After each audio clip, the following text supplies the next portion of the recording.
Live from McKeithen Stadium in Gainesville, the SEC Network presents Florida Gators Baseball. Tonight, the Gators meet the Arkansas Razorbacks. Hello again, everybody, and thanks for joining us. I'm Mick Hubert, along with Nick Belmonte. Mick and Nick here at the ballpark tonight. And Nick, this is the marquee matchup in all of college baseball this weekend. The defending national champion Gators, now ranked number 2 in the country, against the 4th-ranked Arkansas Razorbacks. Both teams have picked to win their divisions in the SEC. And have atomic power. In the 6 years, there used to be a show called 77 Sunset Strip. Remember that? This weekend and tonight, it should be 77 home runs hit, because that's how many home runs these teams have already amassed. Great power on both sides. Arkansas is number 2 in the nation, 41 home runs, and they had a home run derby fest last weekend in the series against Kentucky. Yeah, they ran roughshod over the Kentucky pitchers. This is Eric Cole, probably the most improved hitter over the last 3 years. Power from both sides. And Luke Bonfield really embraced that DH role for them in the middle of the lineup. And here's their freshman stud, Heston Kjerstad, a guy hit 2 home runs just the other night on the road against Charlotte. The Gators come into this game 19-4, having won 7 of the last 8, 2-1 in the SEC. Meanwhile, Arkansas is at 16-5 overall. And the Hogs, after that 3-game sweep of Kentucky, undefeated after the first weekend in league play. They've won 6 of 7 as they come into the ball game tonight here at McKeithen Stadium on another beautiful night for baseball here in North Central Florida. There's a look at Brady Singer, 6'5", 200-pound junior right-hander from Leesburg, a record of 5-0, and Nick, an ERA of 1.97. Yeah, electric stuff. The slider's outstanding. You look at the numbers, just dominating, 32 strikeouts and only 5 walks. And I mean, he's your guy. He's your Friday night guy, former second-round draft pick of the Toronto Blue Jays, and he just will light up the gun. But it's not just that. It's the movement that he gets and the off-speed stuff that he possesses as well. Brady Singer, one of the best pitchers, and probably a first-rounder this year for sure. Dave Van Horn now in his 16th year as the head coach at Arkansas, and here's how he wrote the batting order tonight for the Razorbacks. Jack Biggers at shortstop leads off, followed by Eric Cole in right, Casey Martin at third. The middle part of the order has Luke Bonfield DHing, Dominic Fletcher in center, Jordan McFarland in first, and the lower third, Heston Kjerstad in left, Grant Cook behind the plate, Carson Chatty at second base. Settle back and enjoy another exciting night at the ballpark here, the first of a 3-game set as the crowd continues to file into McKeithen Stadium.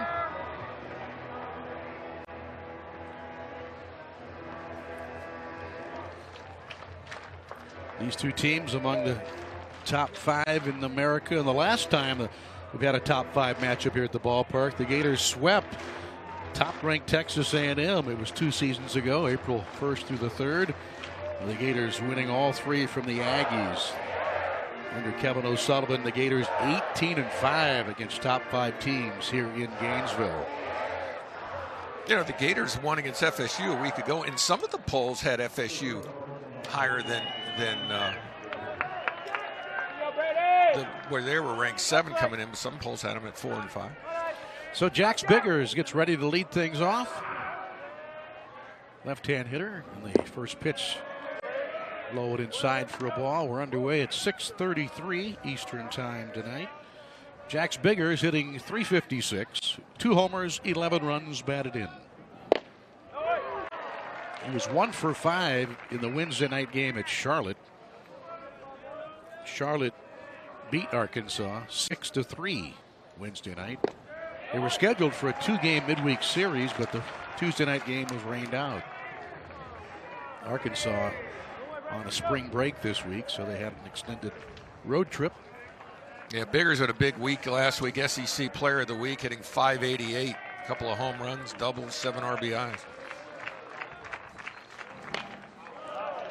Biggers was 9 for 12 against Kentucky with those 2 homers, 7 runs batted in the series.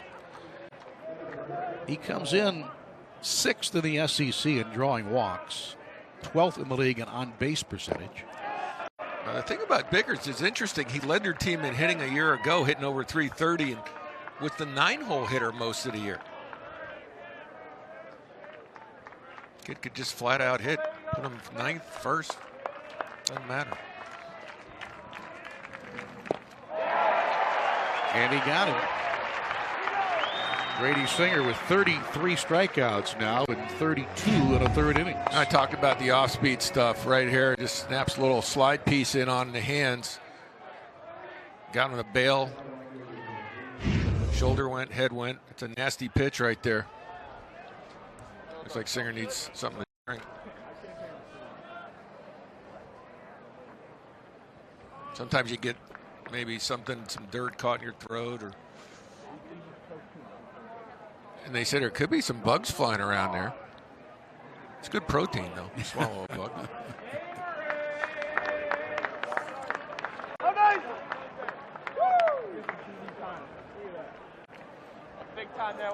We'll have to keep our eye on that, but sometimes you can't see them. No. Hence the name. No see-ums. Eric Cole, a right fielder. Cole hitting at 365. I mean, when you're a coach and you get a guy that's got Eric Cole's power from both sides, you almost feel like you found the Holy Grail. Cole with 6 homers, 16 runs batted in. Took the collar against Charlotte, going 0 for 5, and that snapped a 12-game hitting streak. He was hitting .404 during the streak. He's 15th in the league in batting average now. Fly ball lofted out toward Horvath, and he'll race over and make the catch.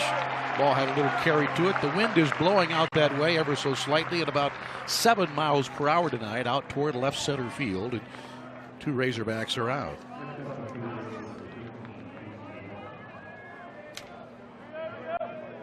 That brings up the third baseman, Casey Martin. Martin hitting .369. Team leading 7 home runs, a team leading 22 runs batted in.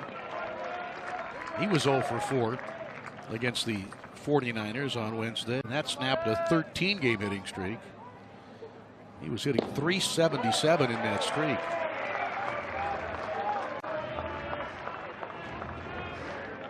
Quickly, Singer gets in front 0-2.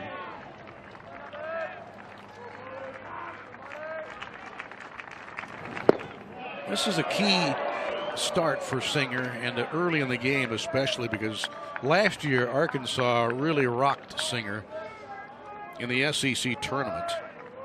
He pitched just 1 inning, gave up 8 runs. Arkansas won the game 16-0. The Hogs go down in order in the top of the first, with the Gators coming up.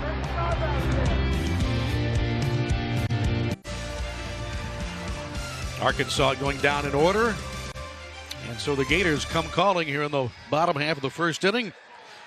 Will Dalton will lead things off, and Dalton has been driving them out of the ballpark as well. Yeah, it's the other night in the 5th inning. First pitch of the inning, sitting on a fastball. Just ambush it out of the yard. 4 of his last 5 hits have been home runs. Tied for 6th nationally with 9 home runs. Leads the ball club with 22 runs batted in. And Dalton hitting .322 as the leadoff man in Kevin O'Sullivan's lineup. Nelson Maldonado bats second. Then J.J. Schwartz with the middle third. Jonathan India, Deacon Lippett, and Blake Reese. And the bottom third of Austin Langworthy, Nick Horvath, and Keenan Bell. On the mound for the Razorbacks tonight, you get a look at Blaine Knight, 6 feet 370 pounds.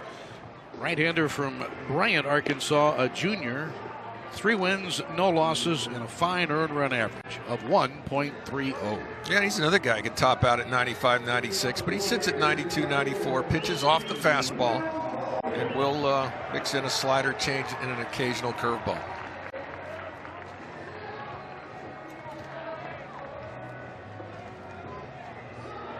One thing about Knight, they talk about his ability to make adjustments during the game.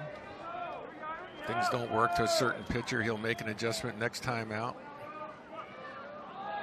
Change up with the hitters, depending on how they look the first time around. First pitch at 92 miles an hour for ball one.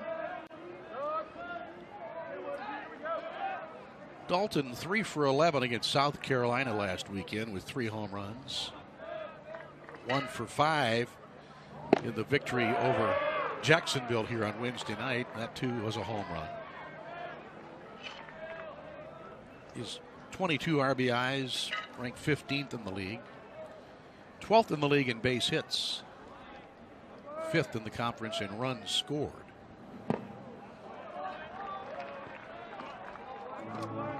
And probably one of the most powerful leadoff men the Gators have had in their program in many years.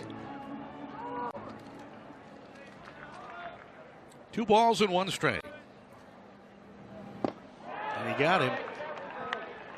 Swinging and missing there for strike 2. Nice pitch that time. The off-speed pitch got him out in front. You're talking about Dalton, 9 home runs, 22 RBIs for a leadoff guy, and that's some powerful numbers at the top of the order. And he chased strike 3 swinging.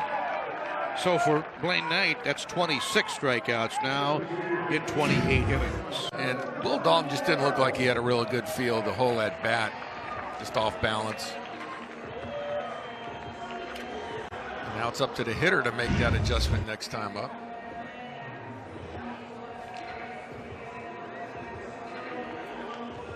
That brings up Nelson Maldonado, hitting .326. 3 homers, 17 runs batted in.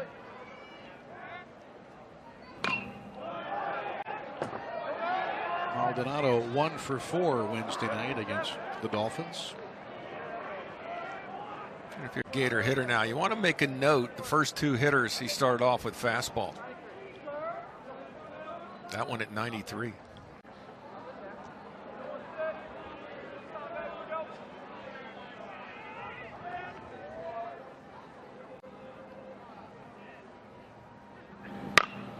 Chopped foul. Craig Bell back on duty as the third base coach.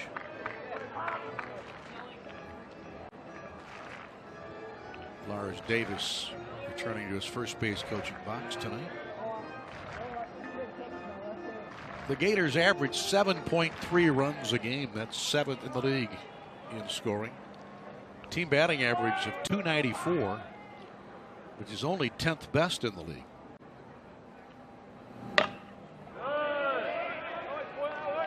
Again, kind of a defensive swing.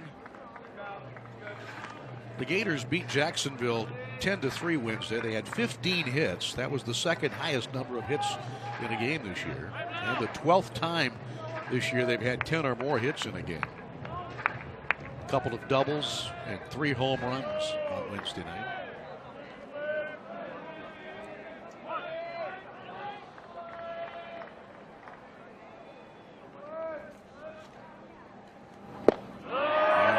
Maldonado is out on strikes. So we've had the strikeout pitches working for both guys tonight.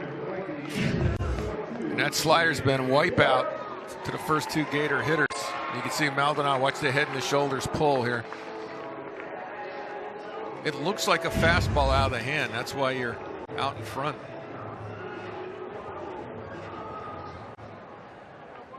And he's also pitching from sunlight in the shadows. Now J.J. Schwartz. Schwartz hitting .322. That's a look at what Schwartz sees that ball come out of his hand in the sun. But and that's the thing. You don't pick up the spin. And that's why it's tough to discern between the fastball and the slider here. Schwartz with a .322 average, 6 home runs, 19 runs batted in.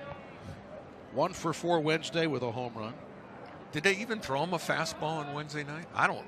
Maybe one the entire night. Off the end of the bat. Out toward right field, Eric Cole. And both teams go down in order, 1, 2, 3. Top half of the second inning here at McKeithen Stadium tonight. We mentioned going out in the top of the inning that it's a big start, Nick, for Brady Singer because he really got roughed up by the Hogs last year in Hoover.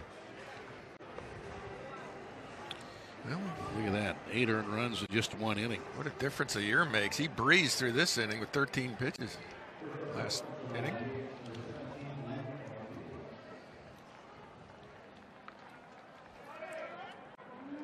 Luke Bonfield leads it off for the Razorbacks here in the second. It'll be Bonfield, followed by Dominic Fletcher, and then Jordan McFarland. Bonfield hitting a team-leading .377, which is 11th in the SEC, and hitting 4 homers, 17 runs batted in. And he steps in on a 7-game hitting streak, hitting .435 over his last 7 games with 10 base hits in 23 at-bats. And he's a guy they didn't think they were going to have back. They thought he was going to get drafted fairly high, signed. It's kind of a surprise it didn't work out there, but he's embraced that DH role in the middle of the lineup. What I mean by that, he was an outfielder a year ago, and they changed things up. And sometimes, you know, a hitter will think, you know what, you're taking me out of the lineup in the outfield and make me a DH. They think of it as a demotion. He's a team guy. He's embraced it. Fly ball driven to center field. Horvath always getting a good jump. The ball carries back to the middle of the track, and he makes the grab in front of the vacant Razorback bullpen for the first out. Horvath gets a very good first step, and he does not waste any steps out there. He'll run with his knees to the wall and in right angles. He doesn't side chop it. Great outfielder. Now here's the center fielder for the Razorbacks, Dominic Fletcher, .220 hitter, and drops down a beautiful bunt. Singer quickly off the mound, but he can do nothing with it. Fletcher drops down a bunt on the very first pitch. Well, what made that so special is he showed it early enough. He made sure he got it down before he ran. A lot of times you'll see that left-handed hitter leave the batter's box too soon. He stayed in there, made sure he got it down, and that's one of those where you just tip your cap to him. And notice ball's down, then he starts to run, a little stumble. It doesn't matter. It's all about the placement of the bunt. And that was perfectly placed. It was good to see that Brady Singer put it in his pocket and didn't waste a throw that he possibly could have thrown away. Fletcher now with a 7-game hitting streak. And here's Jordan McFarland.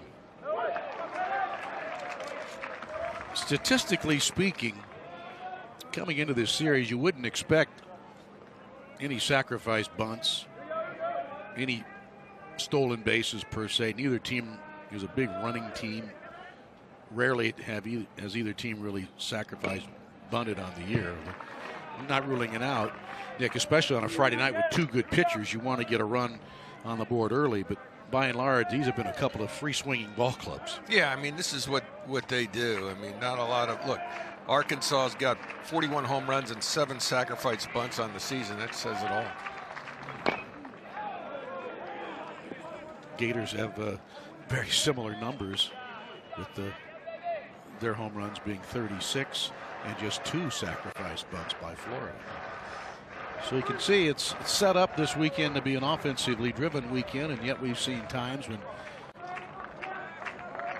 the pitchers can dominate. 0-2 the count on McFarland. And if you look at the runner at first base, Fletcher, when he gets his lead, his body is leaning back towards first base. So as a pitcher, you're almost inclined to not even worry about it. Just as he gets in a set position, like right there, his body is leaning more towards first base. That's where all his weight's going. And I can't think you're going to get a good jump if that's the case. So as a pitcher, I'd just say, okay, he's good. He's leaning towards first. Let's get the hitter. McFarland has an 8-game hitting streak.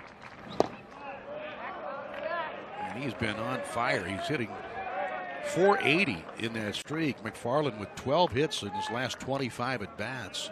Kept the streak alive Wednesday at Charlotte, going 1 for 4. Yeah, he came in the Kent State game, and Jared Gates, their first baseman, went down. Promptly hit 2 home runs and a grand slam. Is one of the 2 home runs in that ball game. Yeah, drove in 5 that night on March the 11th. And he's been written in the lineup ever since. Yeah. Little Wally Pipp thing right there. got a chance, made the most of it.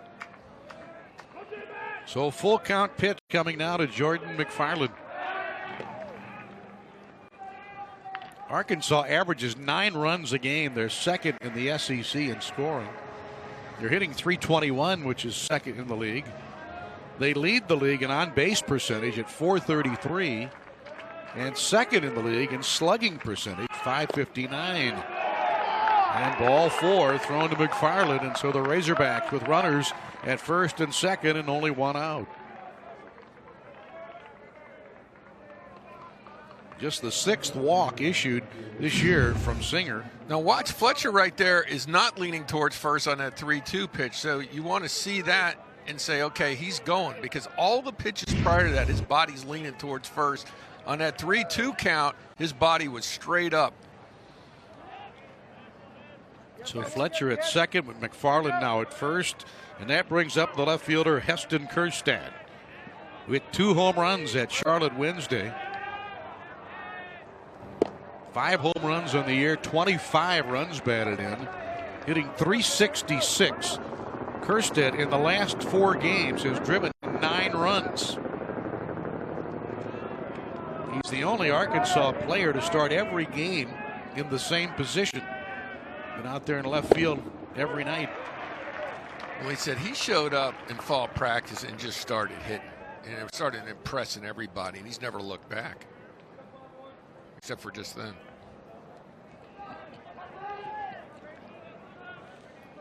From Amarillo, Texas. In the inside corner for a strike. Kjerstad was drafted in the 36th round by the Mariners last June.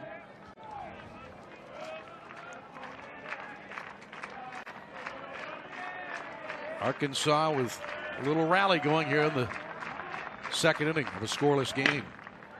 That pitch driven to left and tailing away down the left field line. That's a fair ball. Hits right on the base of the wall out there at the 326-foot marker. An opposite field double for Kjerstad brings home Fletcher, and the Razorbacks with a 1-0 lead.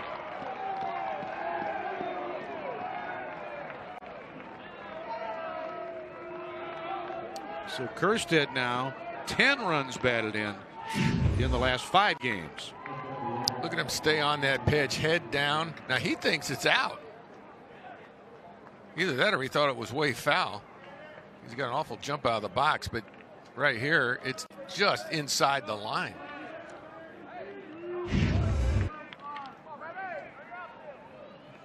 The Razorbacks this year, 41% of their runs have come in the first 3 innings. Arkansas 12-2 this year when scoring first. And I always think in baseball that should be the norm, because that's when you have your lineup set exactly the way you want. It's the most efficient way you think you're going to score runs, and perhaps the opposing pitcher's not settled in yet. Grant Cook, dangerous hitter at the plate. He was all SEC a year ago. Hitting .317, 4 homers, 14 runs batted in. 0 for 3 against Charlotte Wednesday. So you may say to yourself, well, yeah, but you got a base open, which is true. But then you got to face Carson Shaddy, who's hitting .328 with 6 home runs on deck.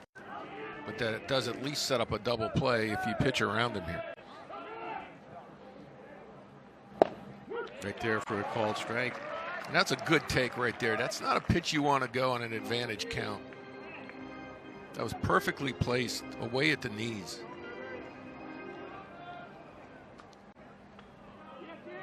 So McFarland at third with Kjerstad at second. 1 in and 1 out. Just the way he sets up in his stance, Cook, it almost thinks like a slider outer third is going to get him. He's far away from the outer part of the plate. Now as a hitter, he's got to be looking for it and make the adjustment and go that way.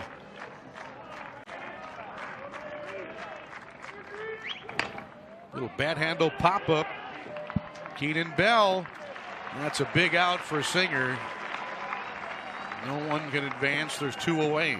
That was a fastball up, exploding with two-seam run in on his hands. And there wasn't a whole lot he could do with that pitch. Big out. You got runners in scoring position, and that ball rode right in on him. That was the old Protecto swing. Just trying to stay alive. Just ate him up. So here now is Carson Shaddy, 328 hitter. 6 home runs with 16 driven in.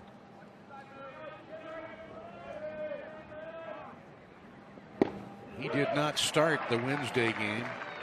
Came on as a pinch hitter and went 0 for 1, and it snapped a 5-game hitting streak.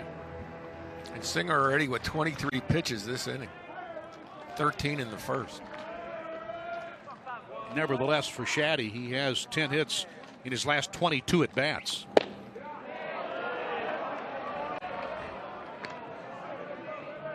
I mean, you look up and down their lineup. I mean, there's no easy outs. The double by Kerstead moments ago. 46 of them now for the Razorbacks. They've had a double, at least one, in 19 of the 22 games on the year. Oh, Karam's off the foot of Singer into right field. McFarland is in. Kerstad is in. And a key 2-out base hit by Shaddy gives the Razorbacks a 3-0 lead.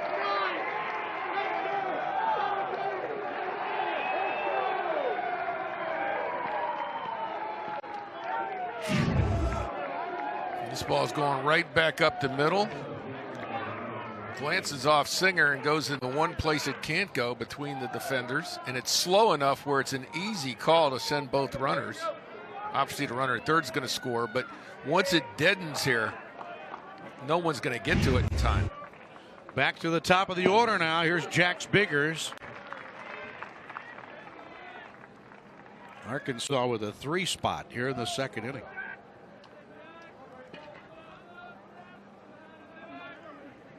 Shaddy now with 18 runs batted in.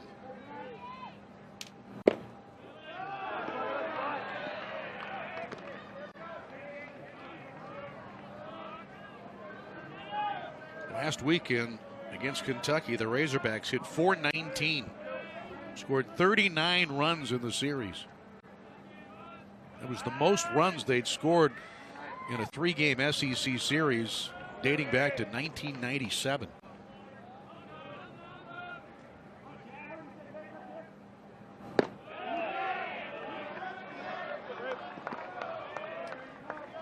Biggers had 4 runs batted in last Saturday in game 1 of the doubleheader with Kentucky, and then turned around in the nightcap and had 4 hits.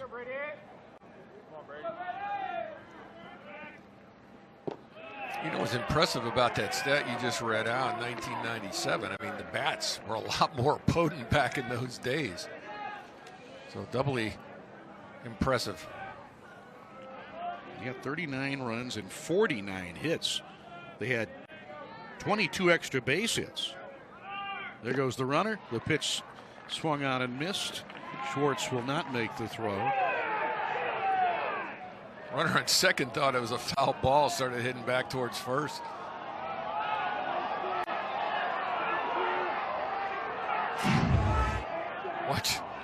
Watch Shaddy here. What, he fouled it off? Huh? What? No? Oh, I better get back.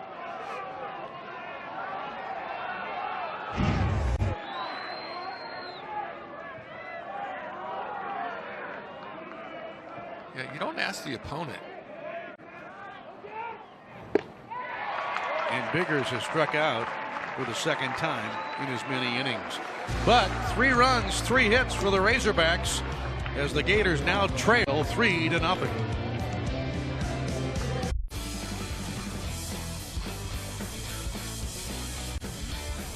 We go now to the bottom of the second inning, and the Razorbacks with a 3-run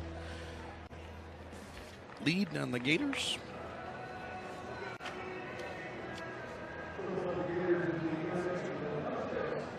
So for Florida here in the bottom of the second will be Jonathan India, followed by Deacon Lippett, and then Blake Reese against Blaine Knight, who threw just 12 pitches in that first inning as he retired the Gators in order and struck out 2 hitters. Jonathan India leading the ball club, hitting .397, 5th in the league. 8 homers, 18 runs batted in. He's tied a career high, stepping in with an 8-game hitting streak. Hitting .556 in the streak. He has 15 hits in his last 27 at bats.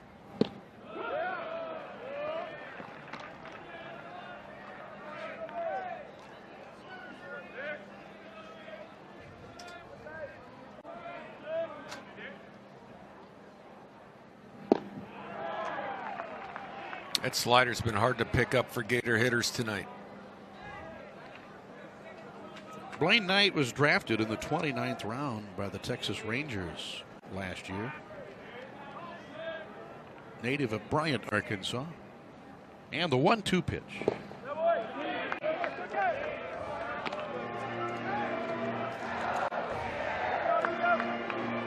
Razorback pitching staff is 3rd in the league in team ERA at 2.66.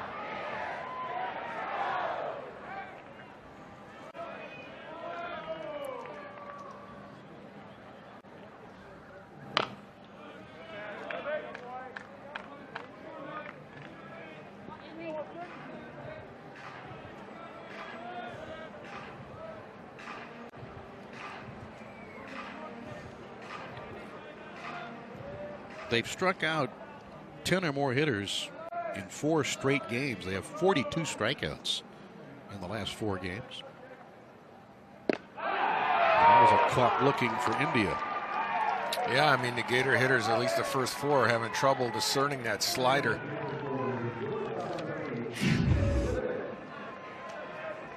It looks like a high fastball out of the hand. That's why India's going to relax here. And he knew it. He saw the slider eventually tumble down. He's like, That'll bring up hot hitting Deacon Lippett. 4 for 4 on Wednesday night against Jacksonville with a double. He bunts the first pitch. Cook out, can't make a play, and Deacon Lippett now has 5 consecutive hits.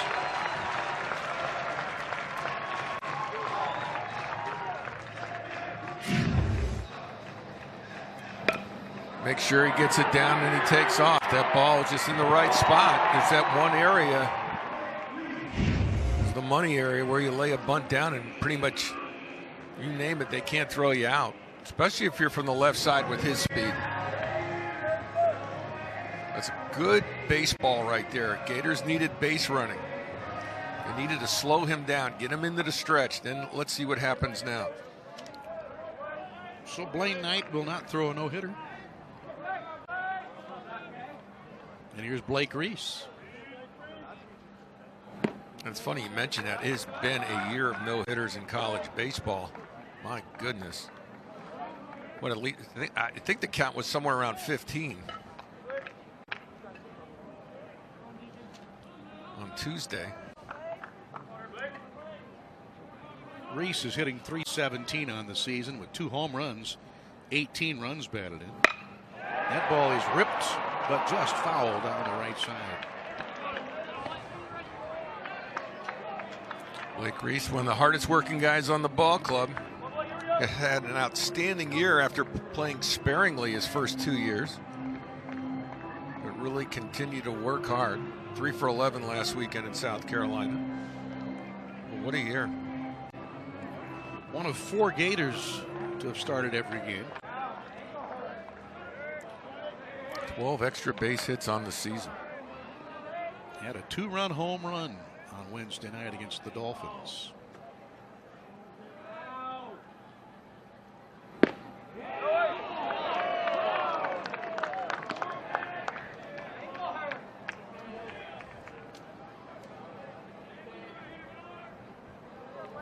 Lippett the runner at first, always a threat to go. Let's see how Kevin O'Sullivan wants to play this down 3 early. Pretty healthy lead.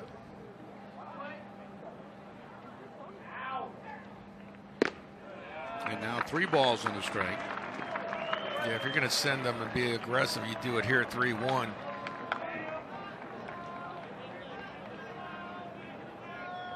Blake Reese, 13 strikeouts so far on the season. So you counter that and go, well, is he going to have a swing and miss here? We don't want to get a runner thrown out down 3. So let's see how aggressive Sully is here. There he goes. And there's ball 4. So the Gators will bring the tying run to the plate now. Well, that tells you a lot about how Kevin O'Sullivan's playing this. Down 3-1. He's got his speed guy out there. He said, okay, let's crank it up. Everybody do their job. And now the pressure for the first time in this ball game on night. Here's a look at Sully. You can't win this game being timid, I'll tell you that. He's won 69% of his games at Florida, but oddly enough, Arkansas is the only club in the league that owns a winning record against Sully. They've beaten the Gators 15 of 27 in the Sully era. Now here's Austin Langworthy hitting .253. And Knight throws ball 1. When the lights take hold and the shadow goes completely over, it'll be a little bit easier to see the spin on that slider. All right, for the Hogs now. Wes Johnson, the pitching coach, going out there. And Wes is big in the analytics of the game, talks a lot about spin rates, and that's the new thing. And that's a big part of what he teaches there. I mean, a spin rate for a pitcher in the big leagues would be somewhere around a 4-seam fastball, be about 2,600 revolutions per minute. And you want a high spin rate on that because the lower the spin rate, the more gravity will take over and get it more in the hitting zone. And you got a guy like Koji Uehara, who only throws 88 miles an hour, but his spin rate's high, so it looks like it's got a rise to it, even though he doesn't even throw it that hard. So that's what those guys are measuring now when they're scouting baseball. There's Garrett Richards, the guy that throws mid-90s. Uehara throws, is now playing in Japan again. It's like he was 88, 89, but they had around the same spin rate or close to it. Langworthy 2 for 3 on Wednesday night's game. And 2-0 now.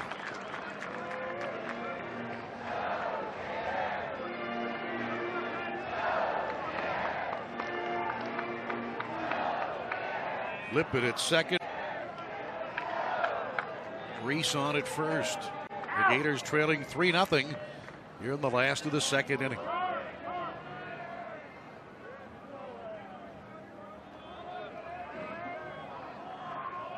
Langworthy has been hot. He has hits in 6 of his last 7 games. He's hitting .391 in the last 7 games. 9 for 23. The 2-0 pitch. Missed again. All of a sudden, the wheels wobbling on Blaine Knight. And let me tell you something. Deacon Lippett is causing a lot of distraction tonight, and that should not be happening. Knight's got a 3-run lead. If the Gators decide to steal third with a left-handed hitter up, Knight should be welcoming that. But instead, he gave him a long look, and I think because of it, his delivery was off last pitch. There's a strike. Now, what did you see the difference on that pitch? He never looked at second base, and he threw a strike. And that's basically what he should be doing here. Try to get this hitter and not worry about that runner. Dare the Gators to try to steal third with 1 out, down 3, and a left-handed hitter up. Don't even worry about that runner at second.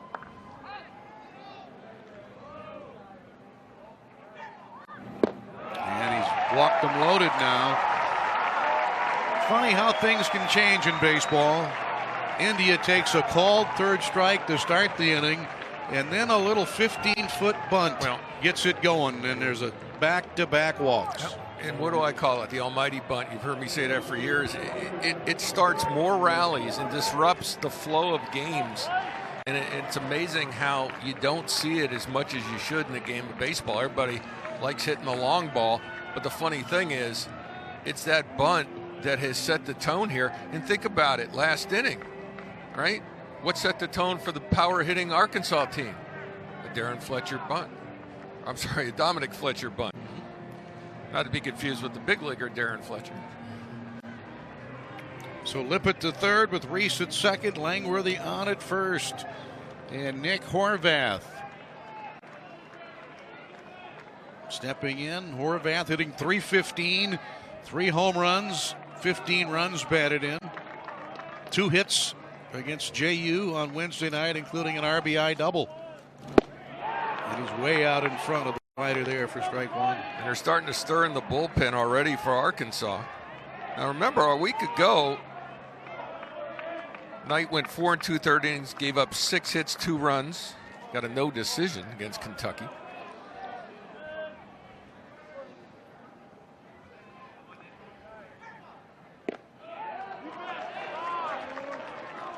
He didn't finish that pitch. That was an easy take for a hitter. Saw the ball out of the hand, is out of the strike zone. Well, it's tough to get a no decision in a game you win 9-4. Yeah. I'm sure he felt he let one get away last week in the win column, although the Razorbacks swept the Wildcats. Left a hanger up, but Horvath pops it up. In the infield fly rule, Horvath becomes the second out. That's a huge out for the Razorbacks to get.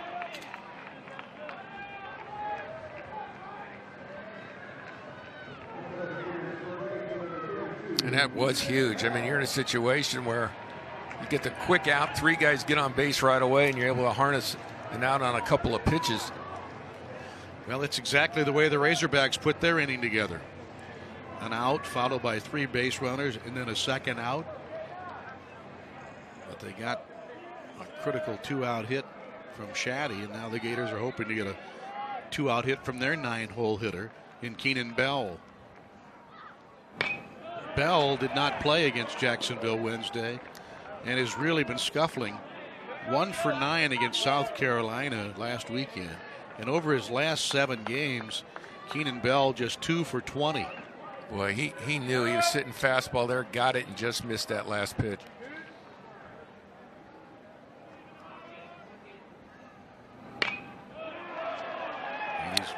You saw the wince again. He got 2 pitches of his liking and fouled them off. Bell this year has 3 hits and 4 at-bats with the bases loaded.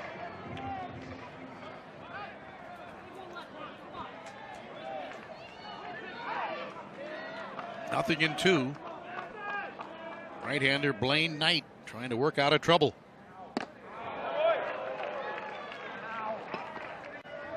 Try to get him to chase something over the hands, but again, out of the hand of the pitcher, it was an easy take.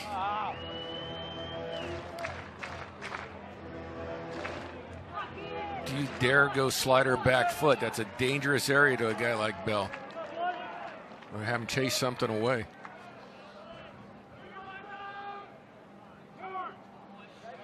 Yeah, you don't normally want to come down and into a left-hand hitter. Especially Keenan Bell, who, look, everybody watches tape around the league. They know he's dangerous there, as most left-handed hitters are, with power in that zone.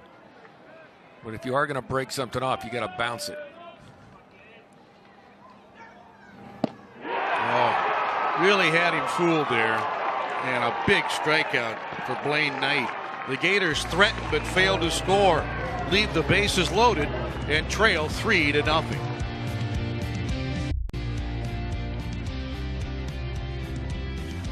3 runs on 3 hits for the Razorbacks. No runs on 1 hit for the Gators, who left them loaded in the second. And so trailing still now 3-0 as we move to the top of the third here at McKeithen Stadium, where a big crowd continues to come into the ballpark tonight. We had over 6,000 here for the Florida State game last week, and you may be right close to 6,000 again tonight before it's all said and counted. Eric Cole, Casey Martin, and Luke Bonfield in the 2, 3, and 4 spots for the Razorbacks. Cole fly to the center fielder Horvath in the first inning.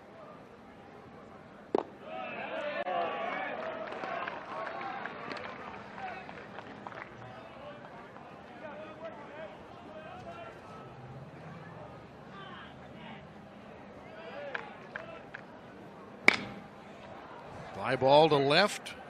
Langworthy takes the measure of it. And Cole is out for the second time on a fly ball. This is a big inning for Singer. He went from 13 pitches to 31 an inning ago.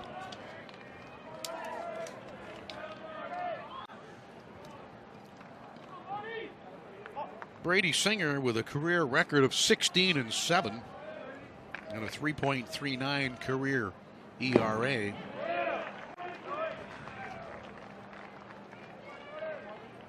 Singer this year has averaged 95 pitches per start. Comes into this game 5-0. Home plate umpire tonight is Jeff Head, the veteran. Jason Bradley at first base with another veteran, Fred Cannon, second base umpire, and Christopher Griffin, third base umpire tonight. Martin swinging right over the top of that one. 0-2. Martin took a called third strike in the first inning. They talk about his kid playing with swagger. And he chased the slider there for the second time tonight. He struck out. Yeah, just a freshman seeing Singer for the first time, and this is a nasty wipeout slider out of the hand. It looks fastball. Bottom falls out. Fourth strikeout now for Singer. And here's Luke Bonfield. Bonfield 0 for 1 with a fly ball to Horvath in center. Bonfield has been on base 20 consecutive games coming into this contest tonight.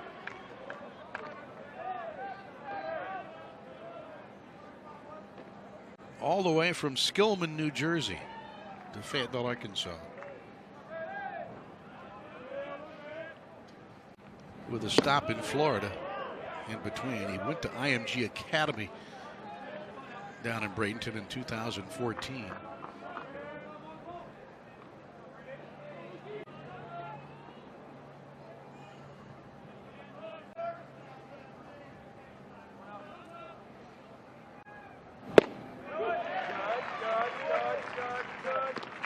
Bonfield last year had 49 runs batted in, hit 9 home runs, had 8 home runs the year before, and he led the ball club in 2016 with just 39 runs batted in.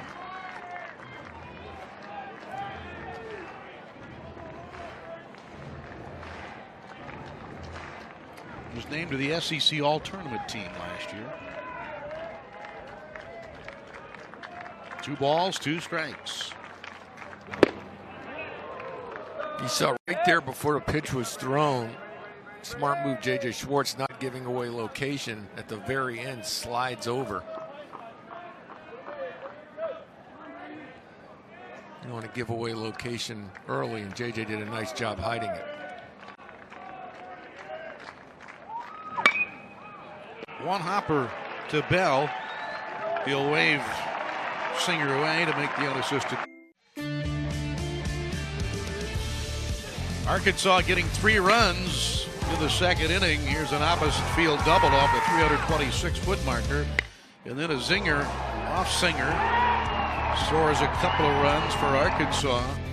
The Gators tried to get him back. Started off with a bunt single for India. Got a couple of more guys on base, but could not score after the bases were loaded. Horvath popped out, Bell struck out, and Blaine Knight walked off the mound with a 3-0 lead. So here we come to the bottom of the third, and back to the top of the batting order for the Gators. Will Dalton, followed by Nelson Maldonado, and then J.J. Schwartz.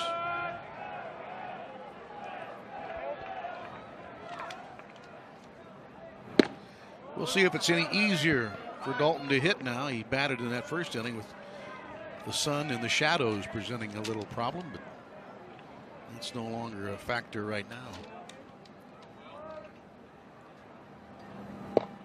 Let's talk about the first inning. Knight only threw 12 pitches. Gators doubled him up with 24 he had to throw in the second.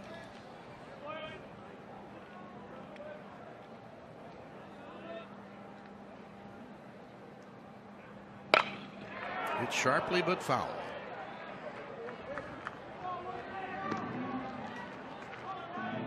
Dalton has been a valuable addition to this ball club, which won the national title last year.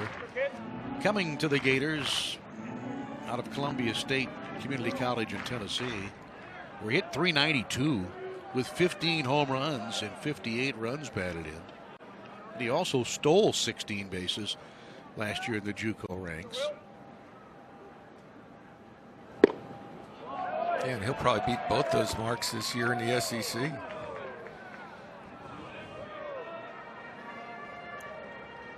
A native of Spring Hill, Tennessee. 2 balls, 2 strikes. And he chased one away for the second time tonight.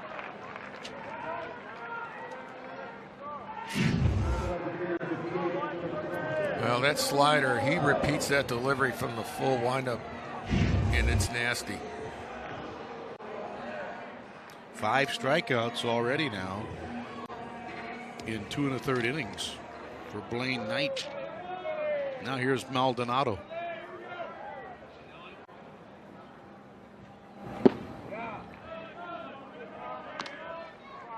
The Gators here in the friendly confines are 14-1 this year, and they're hitting .335 at McKeithen Stadium, where they have averaged 8.3 runs a game. And 24 of their 36 home runs have come in this ballpark. Let's see if he went. Guess you can call that a strike. Bat crossed the plate.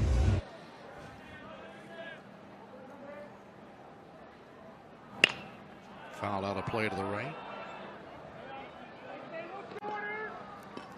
It's almost like just watching the way he's pitching, you want to adjust to anything away, make him come into you. Because he is getting the Gator hitters on those sliders away.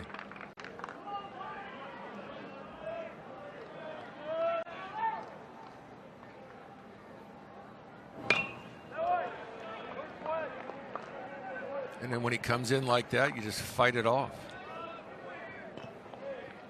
You think up the middle, fight it off. He's got the good slider going tonight, so you almost have to make the adjustment. It doesn't look like any of the sliders he's thrown are the type that he'll hang. He hasn't shown that tonight in 45 pitches.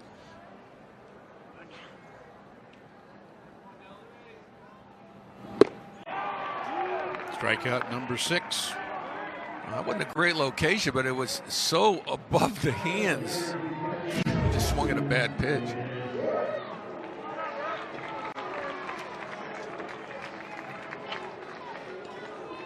Arkansas, I mentioned 4 straight games, double-figure strikeouts. So they've been on a real strikeout terror. But as a staff, they're only 12th in the league. 187 strikeouts coming into the game.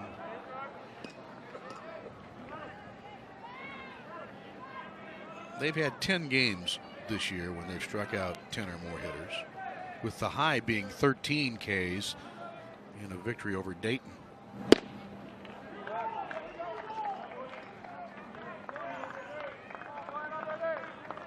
Right now, JJ's got to look fastball dead red. Something he could crush. Lay off everything else.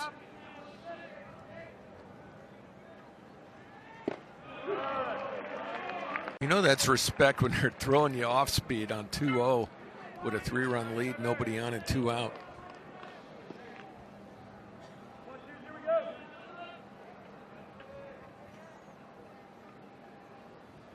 And again. A little backup slider right there. Those will always fool pitchers. because you don't see a ball act that way that often. It's a mistake pitch.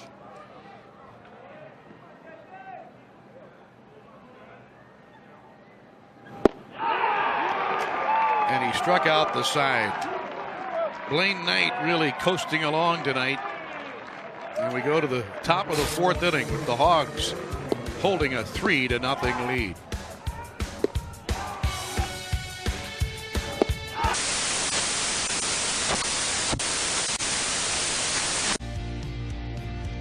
With Nick Belmonte, Mick Hubert back here at the ballpark.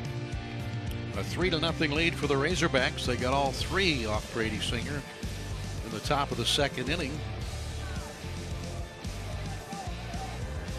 So far, a comfortable night here. It was a little on the chilly side Wednesday night. A jacket would still be in order tonight, but the wind isn't nearly as strong as it blew out on Wednesday night, so it feels a little bit warmer. Should be a great day tomorrow and also on Sunday to conclude the series. Dominic Fletcher leads off here in the top of the fourth against Brady Singer. Fletcher laid down a beautiful bunt single on the first pitch thrown to him in the second inning. There's a deep drive hit into right field, and you can forget about it.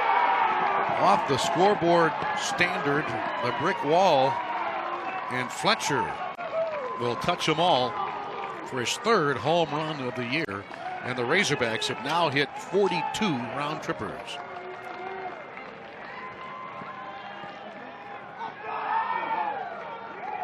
All-American last year. Scuffled early this season, but tonight, a bunt and a homer. Talked about his pull power. You'll see it right here. You see the reaction of his teammates. They knew. Arkansas has now hit 22 home runs in the last 8 games. And for the Razorbacks, this year, 39% of their runs have come via the home run. 39% of them. In the Kentucky series last weekend, 20 of their 39 runs scored via the home run.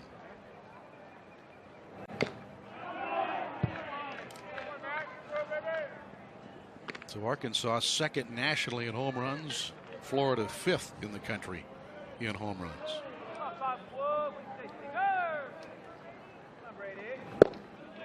That was the 4th home run that Singer has allowed this year. That's what they did last week against Kentucky. Kentucky came into the series. They were ranked 4th nationally. And Arkansas just crushed Kentucky in the opening weekend of league play. Singer definitely not getting the low pitch tonight.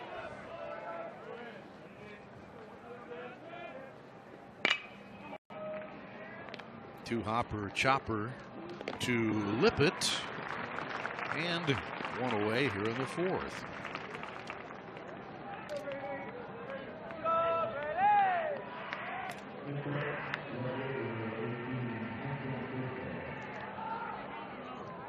I'll bring up Heston Kjerstad. Kjerstad with a double in the second inning drove in the first run of the ball game.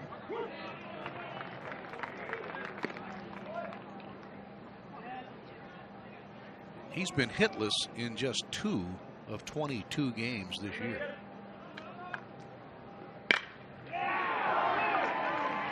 And right on cue, he's 2 for 2.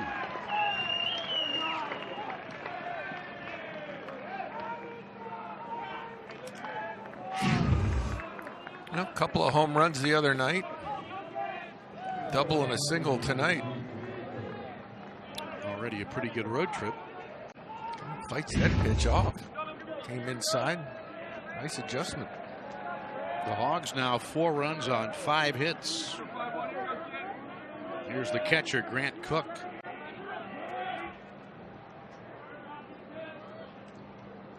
It's funny. You get down there to 8 and 9 in the lineup. Oh, facing 8 and 9. All right. You got Cook hitting .317 with 4 home runs, 14 RBIs, and you got Shaddy coming in a game with 6 home runs and 16 RBIs. Added to that total earlier. Yeah, one's an all-SEC first teamer and the other's a fifth-year senior.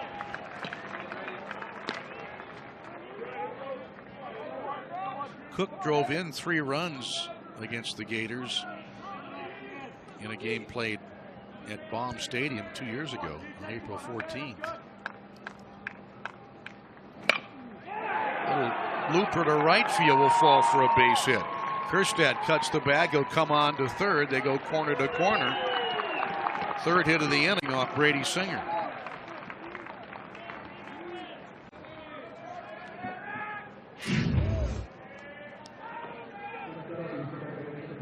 Does a nice job. Pitches up, goes with it, and it's going to be in a place where the runner at first is going to know. And you can see the location in reaction of J.J. Schwartz right there. He missed his spot. That pitch was supposed to be away and just worked its way back in. He saw J.J. reaching over in his frustration after. So now here's Carson Shaddy.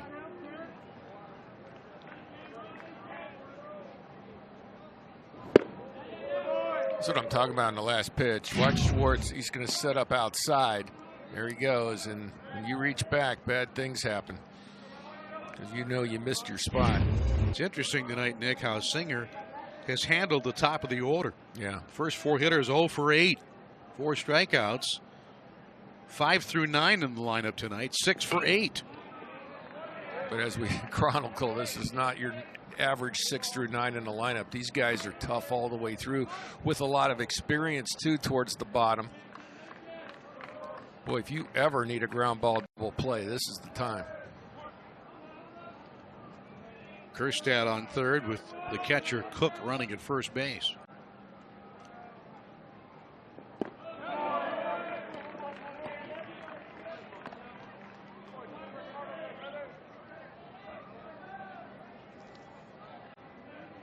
I mean, they're looking in for a sign with a possibility of running a hit and run here between the hitter and the runner at first, and then the third baseman just plays it straight up and just sees what happens and reacts to it. That is a possibility here.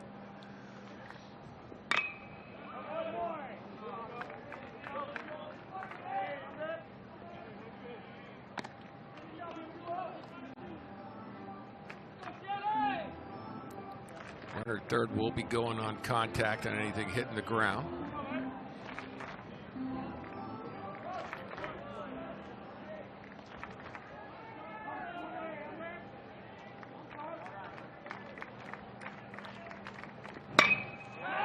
Fly ball out to center field. Horvath camping under it. Makes the catch. The runner on third to tag. And Shaddy with the sacrifice fly brings home Kerstad. Second run of the inning. It's now 5-0.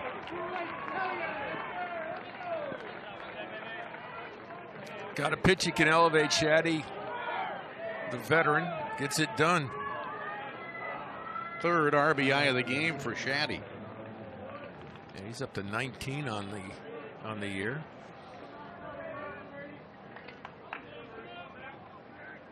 It's a high number when you're around game 24 of the season. Now here's Jax Biggers, who was struck out twice tonight against Singer.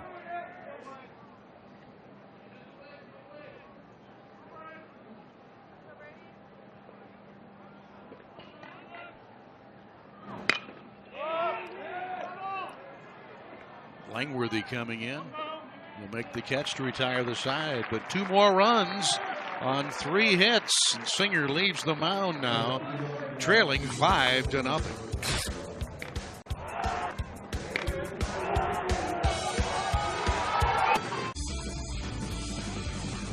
Bottom of the 4th inning. Gators are now chasing 5 runs against Blaine Knight, who's in command. He's only given the Gators 1 hit. It'll be India, followed by Lippett, and then Reese. Here in the bottom of the 4th inning.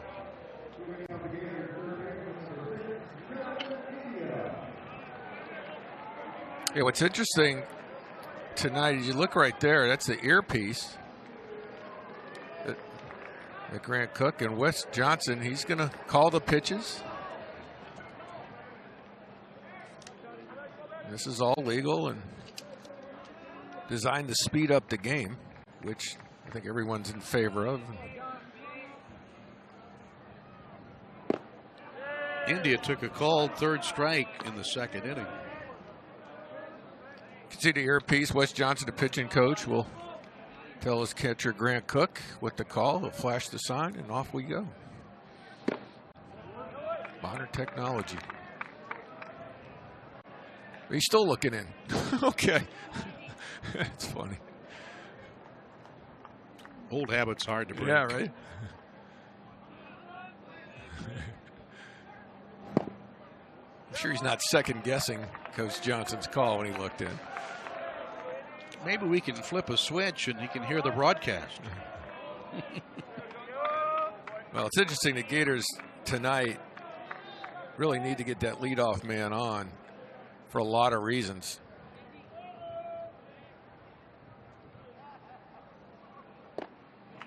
Tonight, yeah, and here we go. Because tonight, when Knight has pitched from the stretch, the Gators have had a .600 on base percentage, 3 for 5. In the full windup, the Gators were until then 0 for 8. Well, he's walked 3 now. Got away with walking back-to-back hitters in the second. That's when the Gators had the bases loaded with 1 out, but couldn't score after Arkansas had gotten 3 runs in the top of the same inning. So now here's Lippett, who dropped down a perfect bunt base hit in the second inning. The third baseman, Martin, is playing in on the grass this time. And he swings and hits a deep drive into right field. Lippett has lofted this ball into the Razorback bullpen.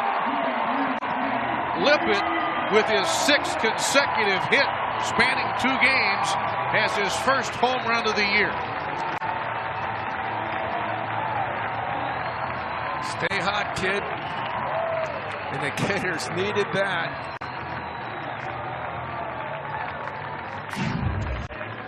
Again, they get him in the stretch. The Gators have had success when getting Knight in the stretch. He just jumps all over this pitch. Head in, shoulder in. It's the barrel do to work. Gators now hit 37 home runs. 3rd most in the league and the 5th most in the NCAA. And I mentioned earlier tonight that for Arkansas, 39% of their runs via home runs. For the Gators, 32% of their runs have come via the long ball. The Gators came into this game, and last year they played 71 games, but based on just a 70-game schedule, the Gators came into the game, they would hit 109 home runs at this pace, and that would be the 3rd most in Gators history. Of course, the most came during the late 90s. Fly ball and -5 bat. Last year, the Gators hit just 53 home runs for the entire year.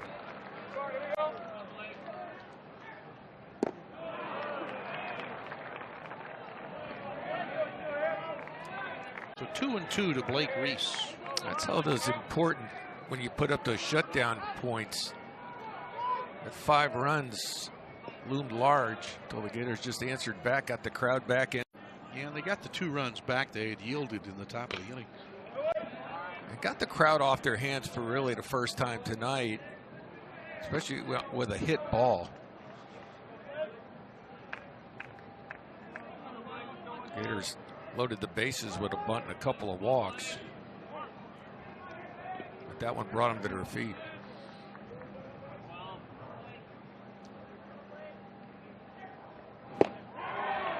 Strikeout number 8 for Knight. Yeah, so now he's 1 for 10 from the full windup.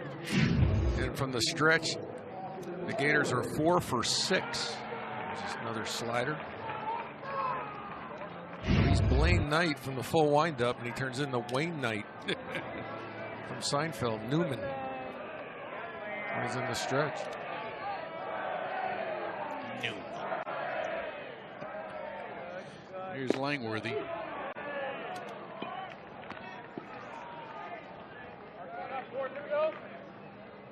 He walked in the second inning.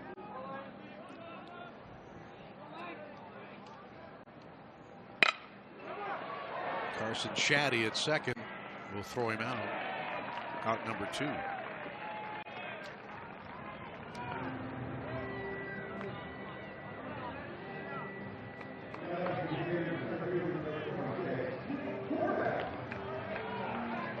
Brings up Nick Horvath.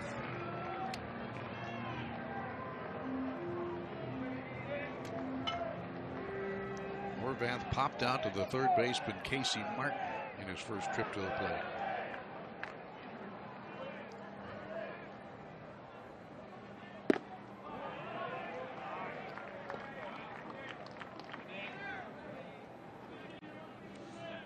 Horvath this year has 9 doubles. That's second in the league in 2 base hits.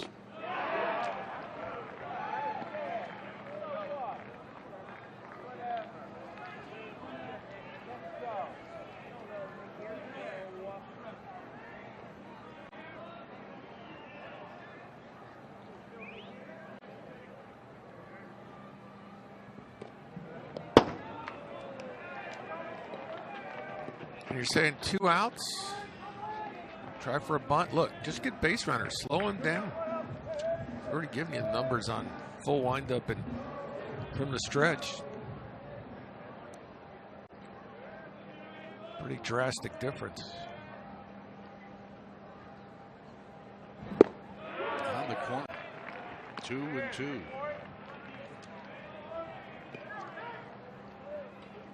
The Gators ranked second in this week's USA Today coaches poll. Second in Baseball America. Arkansas ranked 4th in both of those polls. Now the 2-2 pitch. Just missing away. And not by much. That's a tough pitch to take with 2 strikes.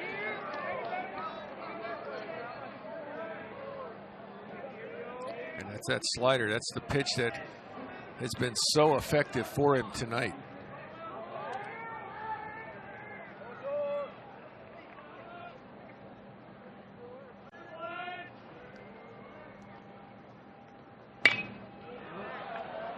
A footnote to the home run by Lippett.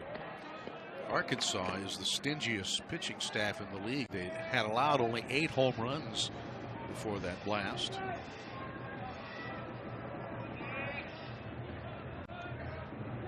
That is a low total.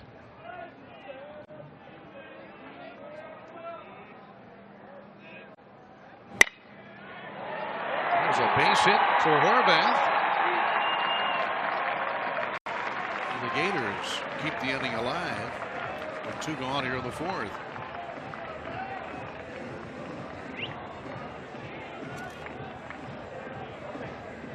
It's interesting right here because you got Keenan Bell. If he can keep this thing moving, you bring a guy with a ton of power, and Will Dalton with 9 home runs is the potential tie run to the plate. And there he is.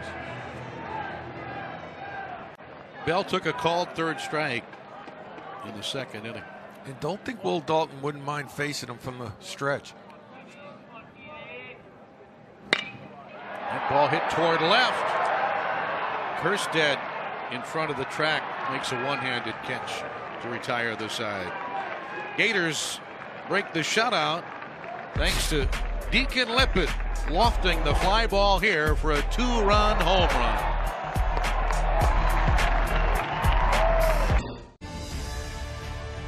One of the great things about being here, the sky is orange and blue. Beautiful night in Gainesville and a great day to be a Gator. The University of Florida Athletic Association announcing today plans for the new ballpark. Seating as many as 10,000, built at a cost of estimated $50 million to open up in the 2020 season. It'll be southwest part of campus, across the Hall Road from the softball stadium, and it should be something. And this particular location where we sit tonight will be those 2 brown buildings just to the west of the O'Connell Center, and those are going to be the new football administration building just adjacent to the indoor practice facility for football. And there they are there, and there's the location of that building. And of course, a part of that $130 million phase 2 of the program renovation includes about $11 million to renovate Katie Seashell Presley softball stadium. So you've got a national champion softball program and a national champion baseball program. And they'll be playing among the greatest facilities now in a couple of seasons. So it was exciting to hear that today. The term "can't wait" doesn't begin to express how a lot of us feel. Cole out on 3 pitches. He's 0 for 3 tonight. And that groundbreaking for the new baseball stadium is set to begin this fall. This is a big shutdown inning for Singer, and that's an explosive 2-seam fastball. It's a big out. So here's Casey Martin, who has struck out twice in the game. And why would a leadoff strikeout be a big out in the middle of a ball game? Which, as I just said, Gators now have the momentum with the home run. They've showed the opposing pitcher a little chink in his armor, and now you need to throw that 0 up here. That ball ripped foul down the left side.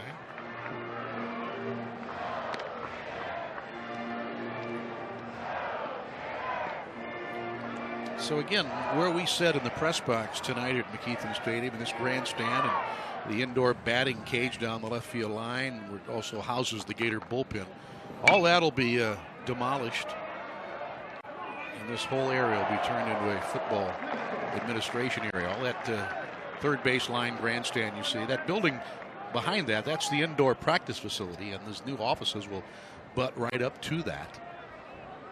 And that'll be exciting as well. This is going to be a tough play, but Singer gets off the mound quickly to barehand the ball and make a fine play at first base. Excellent defense by Singer. So many things can go wrong when you're doing that. I mean, you have to make sure that you pick it up with a little leverage going towards first base.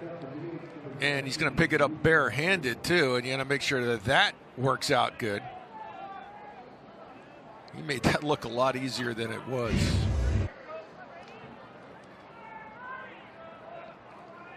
So now here's the DH and cleanup hitter, Luke Bonfield. He's flied out and he's grounded out.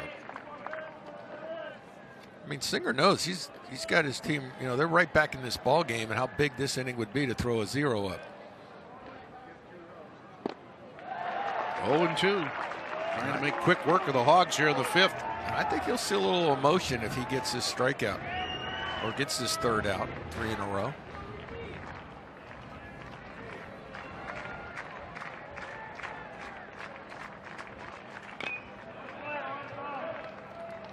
I mentioned earlier that this year Singer has averaged 95 pitches per start. He's already thrown 86 and he's yet to complete the 5th. He's never beaten Arkansas in 2 previous outings. That's popped up off the fist. Bell in foul territory to make the catch, and it's a 1.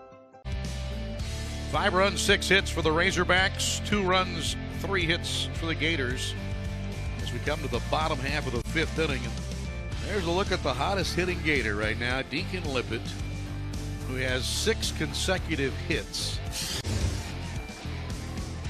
His first 8 games this year had 5 hits. He was not eligible to play for the first 14 games. This is really like second weekend of the year for him. He's now on fire. And now to the top of the batting order for Will Dalton. He is not seeing it well tonight. The record for the most consecutive hits is 8, Kurt Keene in 1999. I believe Kurt Keene hit 400 that year. I want to think he came in as a transfer from Tennessee. Huh?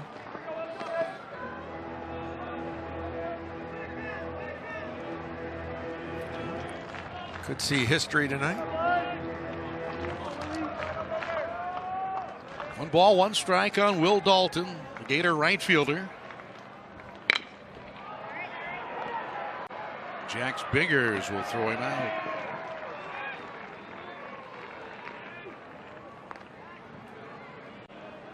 Top 3 hitters tonight in that Gator lineup now. 0 for 7.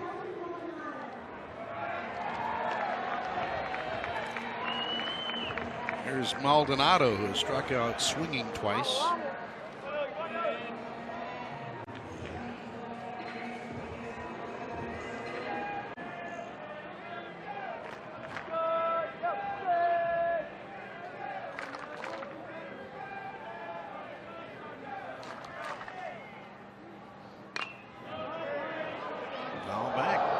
Getting into the writer's box down there. Wake up the scribes. Yeah.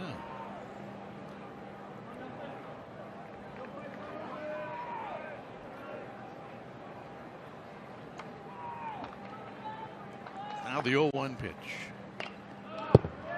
Boy, I tell you, that steady diet of sliders. It's been effective tonight. Blaine Knight with a career record 13 wins and 5 losses,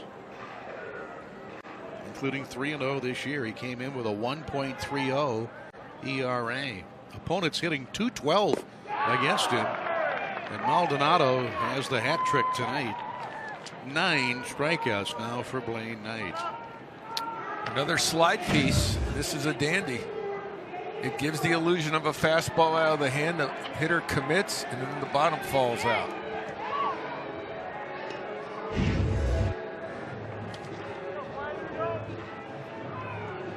Now J.J. Schwartz. He's flied out and struck out.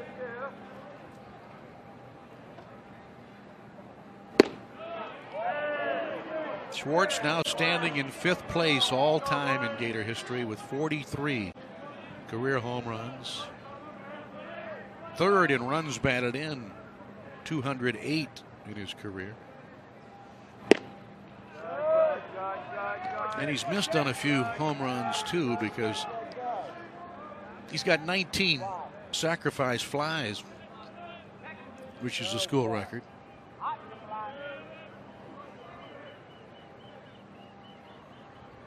Two balls, no strikes. Schwartz hitting .315.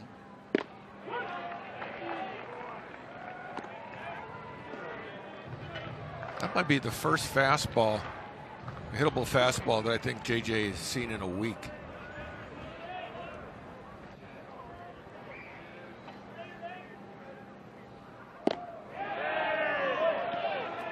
So 3-1. Coming into this game tonight, Blaine Knight had walked only 5 hitters, but he's given 3 Gators free passes already. Only 1 has come around to score.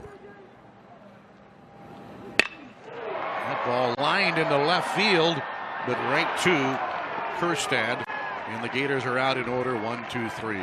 We played 5 innings here on the opening night of the series, and the Razorbacks leading it 5-2.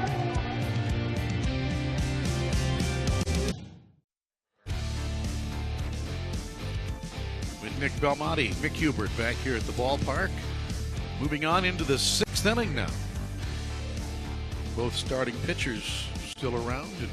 Game 2 tomorrow, 12 noon on ESPN2, and then on Sunday also high noon on the SEC network.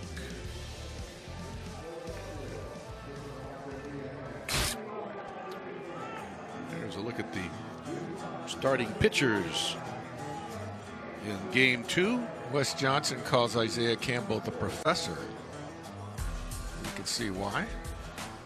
Jackson Coar 3-1, and Campbell at 2-2. That's your pitching matchup for the middle game of the series. Top of the 6th inning. Here's Dominic Fletcher. Fletcher tonight has been a thorn in the Gators' side with a bunt single And then a leadoff home run of the fourth. He scored a pair of runs.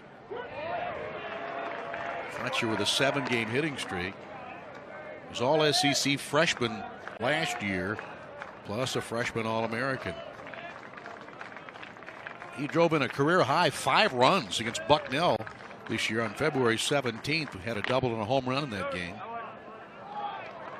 And had a big game against the Gators last year as well. He had 3 hits and drove in 4 in the 16-0 Arkansas win against the Gators. That was on May 27th last year at the Hoover Met.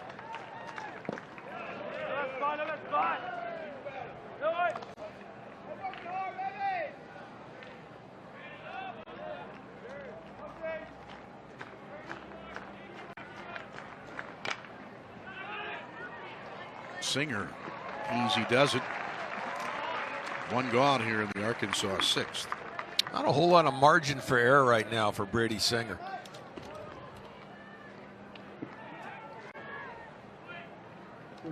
Blaine Knight has been very, very good. Jordan McFarland.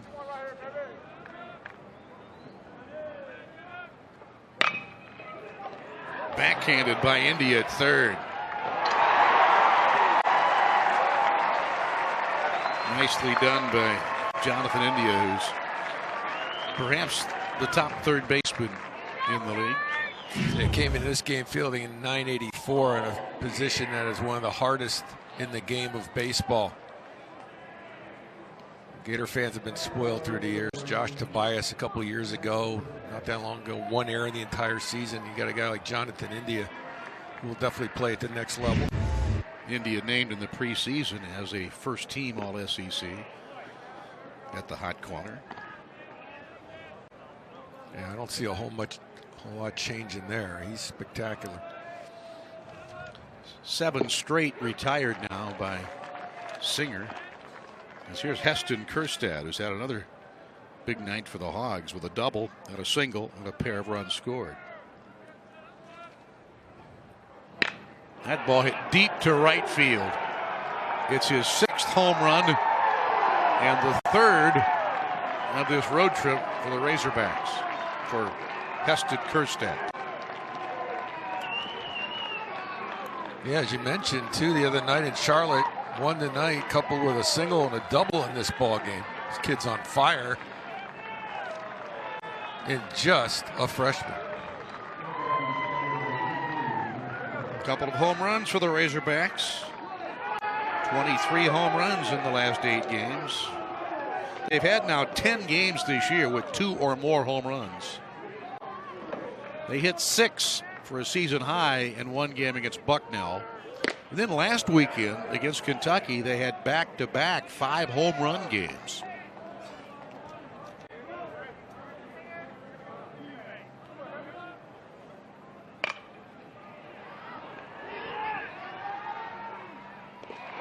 Reese to Bell, and that retires the side, but they get another run.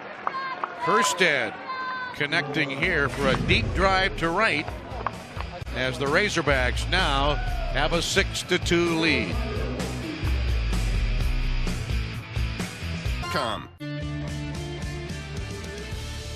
Heston Kjerstad has reason to be smiling tonight. He scored 3 runs, and he lacks only a triple for the cycle.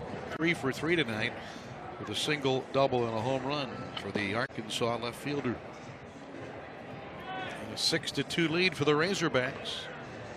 When you're on fire like that, you think you could go in the big leagues right now and start hitting. I mean, as a hitter, that is such a great feeling. He's thinking, man, this college baseball, I'm a freshman. It's not that hard. He's talking to the fans in the outfield. He's having a good time. I'm talking about SEC. This stuff's easy. Well, here's another guy that's got it going pretty good right now, Jonathan India, leading off the home 6th inning. India walked and scored in the 4th. Has an 8-game hitting streak. 15 for his last 28.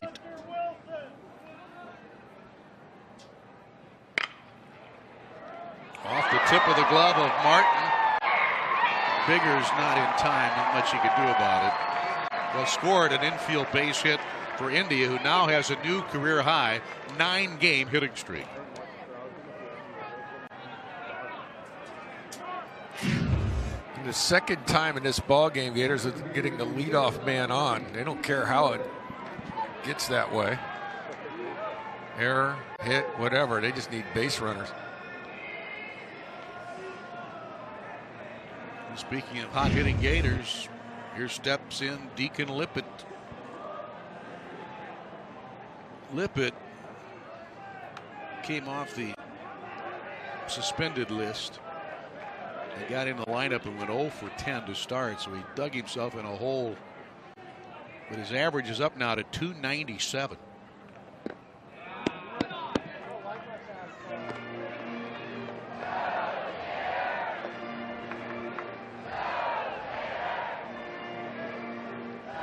Pitch count here at 86. They got him early in the inning, pitching from the stretch. Let's see what happens.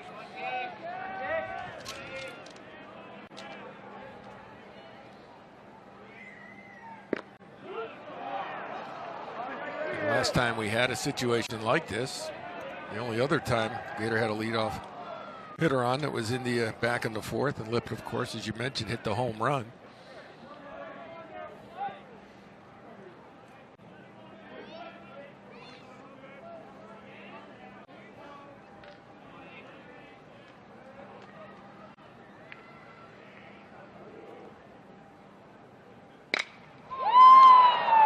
To Dominic Fletcher in center. And that's out number 1 after 6 consecutive hits for Lippett. He's finally retired. Lippett was 5 for 31, hitting 161 entering Wednesday night's game. And had he gotten a base hit there, he would have been over 300 for the year. He's had a great go of it here once he got finally back in the regular swing of things.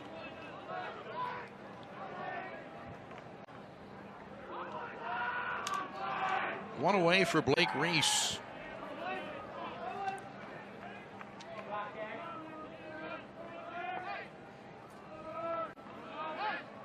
Reese tonight with a walk and a strikeout. These two teams did not meet in the regular season last year. The last time they had a regular season meeting, it came in 2016 in Fayetteville, and the Gators won the series, sweeping the Razorbacks, winning 12-8, 9-2, and 8-2 to complete a rare road sweep at Baum Stadium.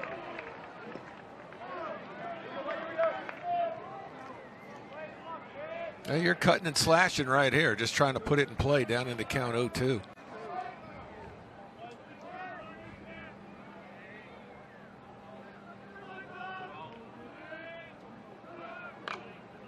Over our heads, still 0-2.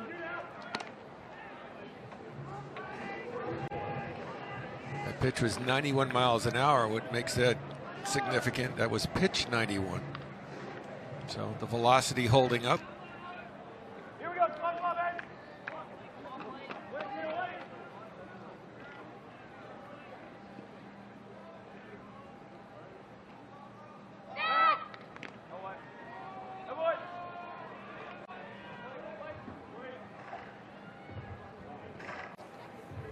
That's basically a pitcher taking a breather right there.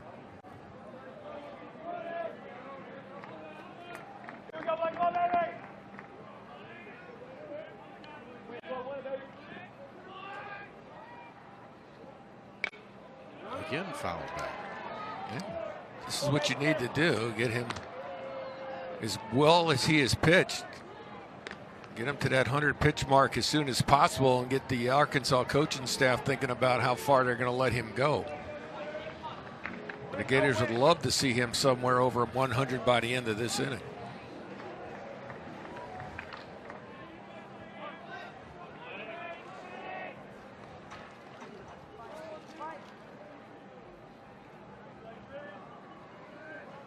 The 0-2 pitch again is fouled back again. Kevin O'Sullivan and Brad Weitzel, the hitting coach, they have no problem with these foul balls. 0-2 count, you're just fighting it off. There they are. Brad, great hitter hitting coach through the years, and Sully, best coach in the history of the program.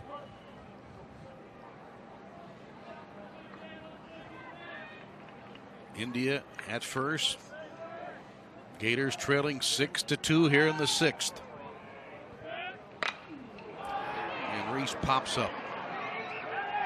Carson Shaddy calling for it. I notice every one of these Arkansas defenders using just one hand to catch pop-ups and fly balls. Yeah, in the outfield as well. That's where it gets to be a little bit precarious. It would have been an adventure Wednesday night with that wind blowing to be one-handed. The wind was blowing over 20 miles an hour that night. So now India still at first, but with 2 away, and here's Austin Langworthy. A walk and a ground out. Another shutdown opportunity here for Knight.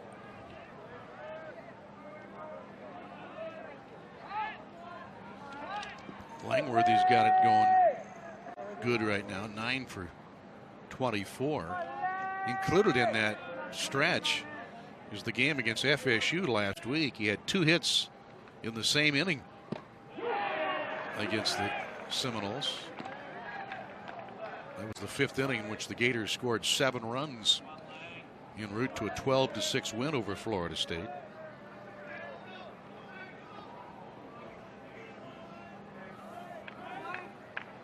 Gators and the Seminoles will meet again on Tuesday night in Jacksonville in the middle game of their season-long 3-game series. Inside out swing to left. Kerstad will go over and make a one-handed catch to retire the side. Food.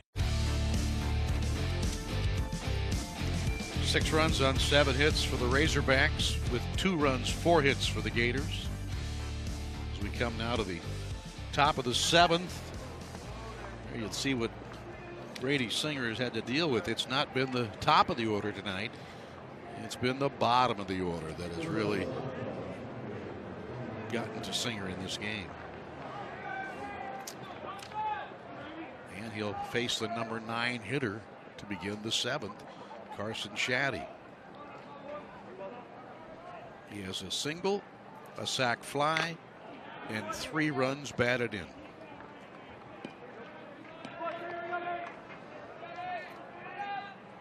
Shaddy is a local product from Fayetteville. In fact, his dad, Chris, played baseball at Arkansas in the early 80s. Coming out of high school, Shaddy was the Gatorade Player of the Year 2014. And he came out hitting right away. 337 his first year, then 332 to lead the ball club. In 2016, he had 70 hits. Last year, dipped down a little, 279, but this year he's back to 338 before being retired right there for the first out. Speaking of players' dads, this guy standing at the plate, Jax Biggers. His dad, Brian, played for me when I managed the Salt Lake Trappers in 90 and 91. We won the title in 91, division championship in 90.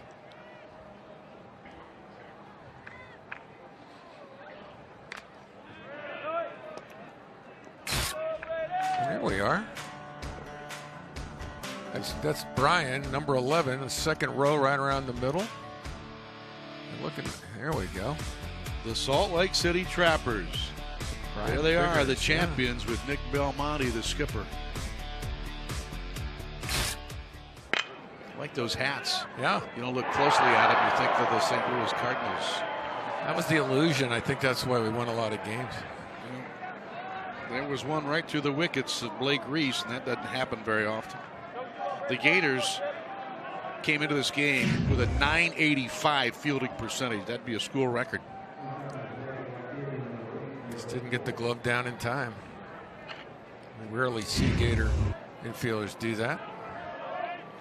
In fact, the Gators came in averaging 0.57 errors a game.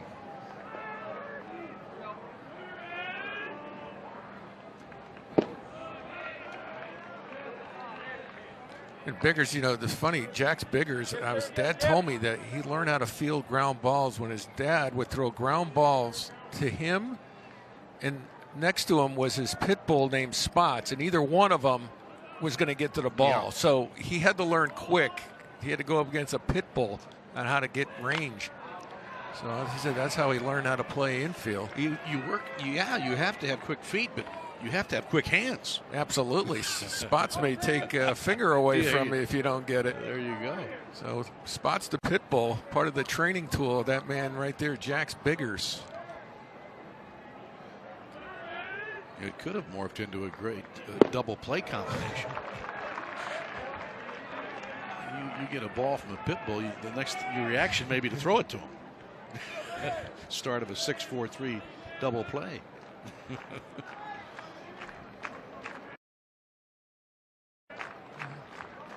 Pitbull turned into a great singer, and Jack's Biggers, great hitter. Yeah. Well, you know how I feel about Pitbull. I mean, that's why I wear his haircut. That's your guy.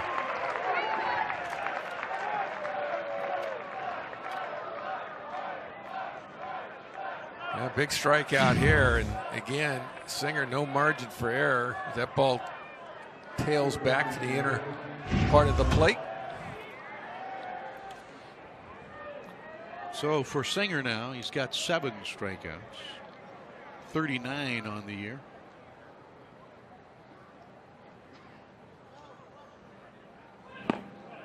Here's Casey Martin. Martin will turn 19 on April the 7th. Was listed as the 3rd best high school player in Arkansas coming out.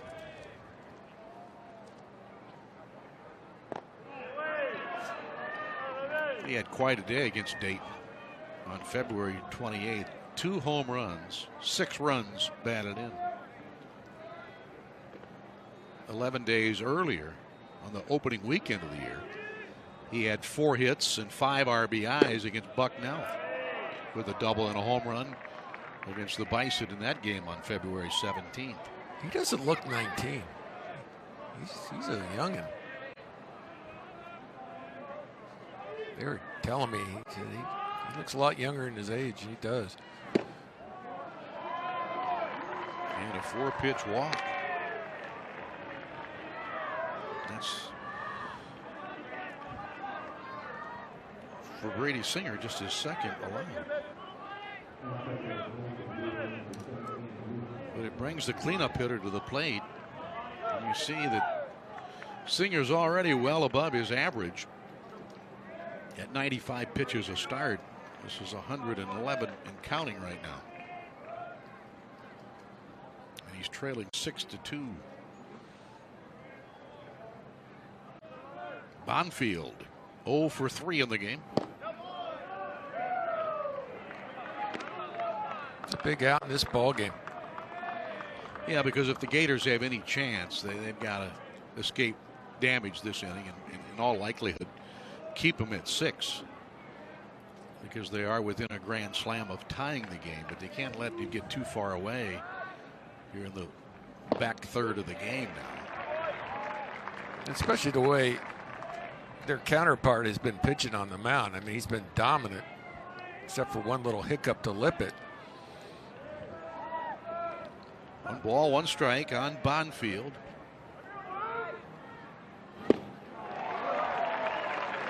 You may want to come back to that exact same pitch. He really pulled off that as a hitter. Conversely, you say, okay, I look awful on that pitch, so there's a good chance he's going to come back with the same pitch, and you go looking and hunting that pitch.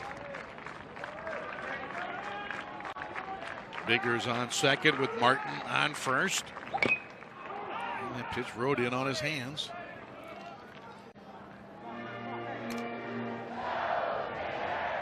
Looking ahead to the bottom of the 7th for the Gators, they'll have the bottom of the order due up. Horvath and Bell, and then back to the top for Dalton.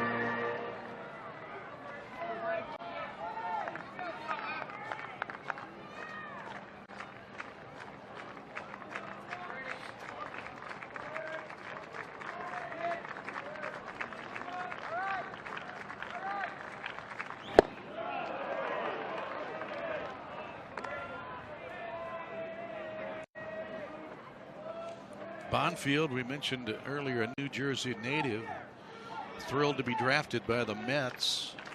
21st round pick back in 2014. Elected to play college baseball. And now it's a full count. By the way, good stop there by JJ on the backhand. That's all he could get over to do. But he's quietly done a very nice job behind the plate this year. And his draft stock will go up because of it.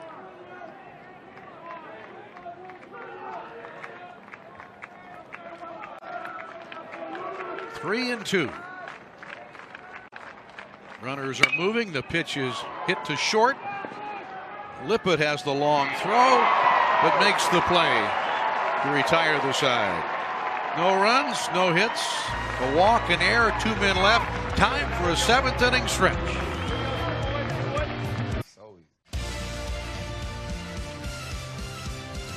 Bottom half of the 7th inning, Blaine Knight with a 4-run lead as he has struck out 9 Gator hitters in this game. He was tough early. He's been tough throughout the night. And you can just start counting the sliders as the strikeout pitch. It's 4 in a row with the slider right there. Make it 5. I mean, that has been his pitch tonight. 97 pitches. Knight entered the game 3-0. Has a 6-2 lead over Brady Singer, who came into the game as the Gator starter, 5-0. So here's Nick Horvath in the home 7th inning. 1 for 2 tonight for the Gator center fielder. Look out. Jack Kenley is now the new third baseman, replacing Casey Martin for the Razorbacks on the hot corner. Kenley drew the start Wednesday afternoon at Charlotte.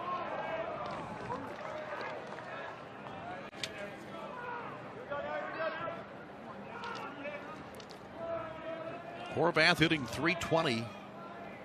Far and away his best season as a Gator.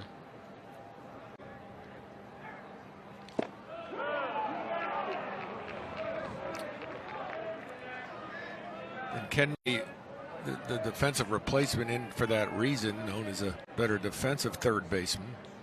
So they're starting to count outs here. No errors on the season at that position.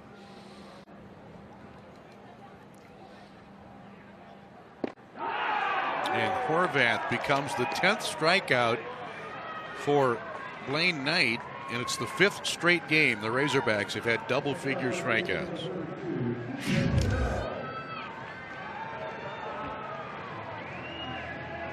Everything with a wrinkle. The Gator hitters are seeing high fastball and it drops in. Blaine Knight is 1 strikeout shy of tying his career high. He struck out 11 against Mississippi State in a game last year.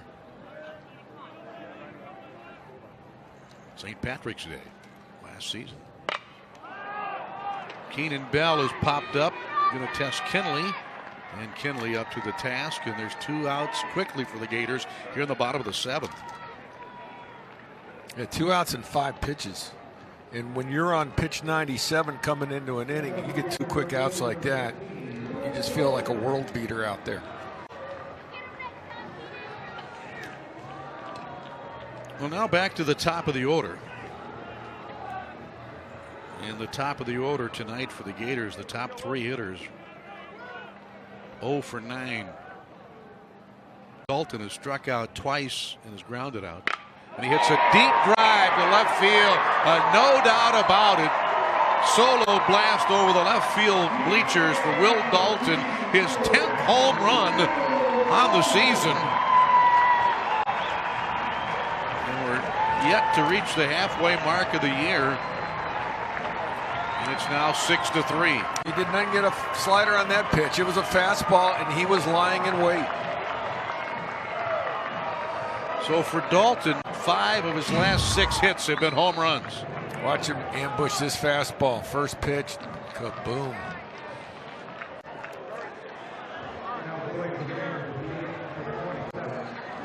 knew it. Yeah. 38 home runs on the year for the Gators.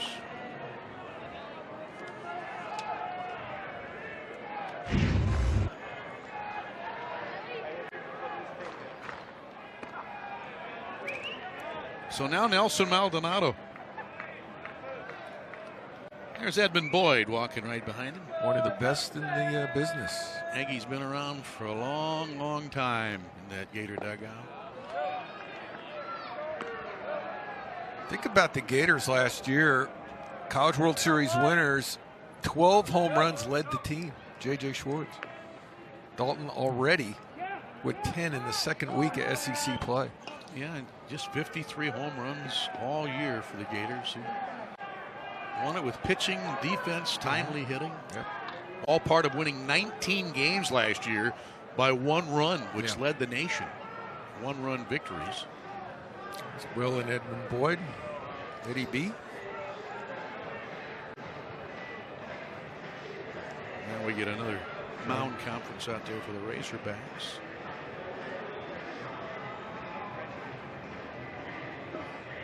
With Knight sitting on 105 pitches.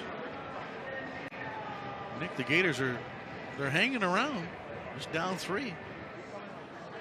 And obviously they'd love to get into bullpen, but when you talk about a bullpen on a Friday night, you're usually looking at the best part of the bullpens, not like on a Sunday afternoon. Yeah, Jackson Rutledge up and throwing.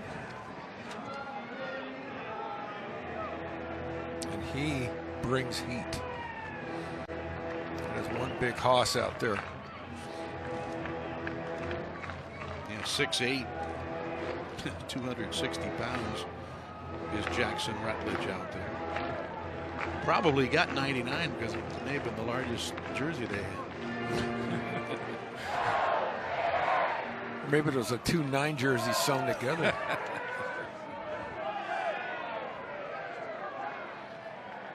Maldonado.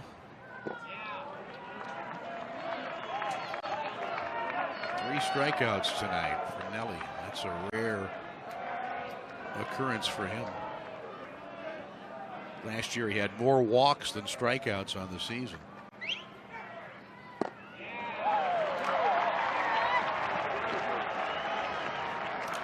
And here comes Schwartz. That's going to be it then for Blaine Knight. I'm sure this crowd will give him a big round of applause. That kid did a nice job. 107 pitches. He will leave. As a pitcher of record, can only win this thing. Dave Van Horn, 18th year in the Arkansas dugout. Takes the ball from Blaine Knight. And he does get a nice hand from the Gator crowd. Tell you about the new pitcher right after this. Well, there's Blaine Knight. 6 2/3, 5 hits, 10 strikeouts, 1 shy of tying the career high on 107 pitch night. It was a good night, if you'll pardon the pun, for the young man to work. It was not hot, not humid, like it can oftentimes be at the ballpark. He had a good night to pitch, and he was up to it as he gives way now to the big 6'8" freshman right-hander Jackson Rutledge. And Rutledge throws as hard as he looks. 96, 97. And he will occasionally back you off. You see, he's very intimidating out there. Keeps you guessing.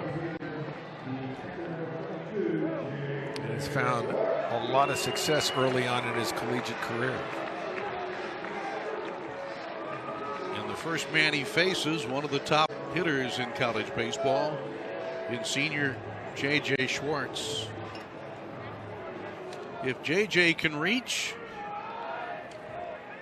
the tying run would come to the plate in the person of Jonathan India. Now, J.J. hasn't seen a lot of fastballs, but you don't want to get beat by your second best pitch. If your fastball is your best pitch, you got a challenge here if you're Rutledge. All one. And That was a fastball, 93.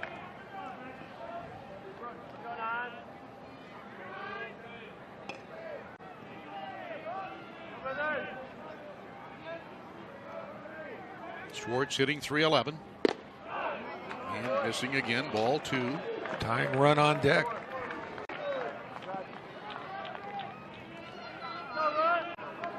And we talk about that man right there. He's got the power to tie this thing up if he gets a chance in this inning. 2 balls, no strikes on Schwartz. Maldonado at first, 2 away.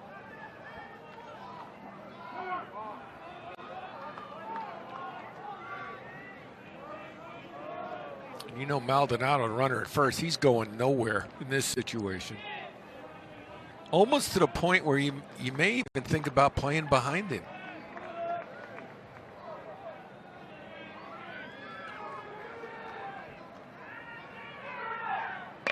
The 2-0 pitch chopped out toward shortstop. Here comes Biggers in, and he'll throw Schwartz out. So Jackson Rutledge comes in and retires a key hitter. The Gators get the 1 run on the Dalton home run. It's now 6-3.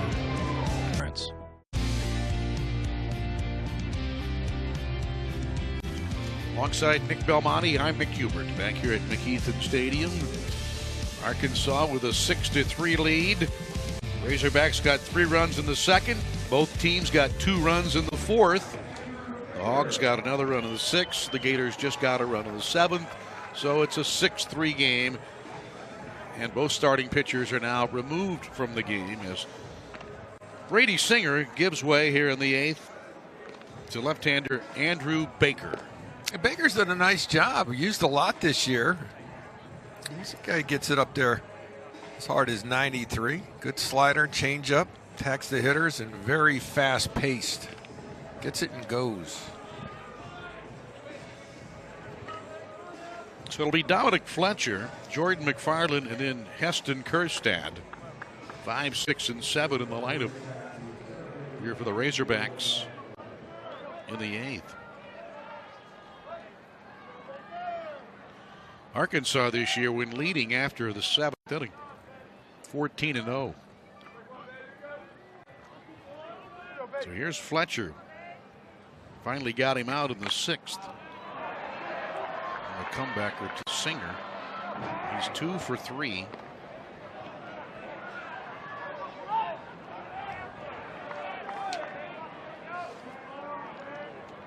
Last year hit 12 home runs. That was the 2nd most home runs by an Arkansas freshman in school history.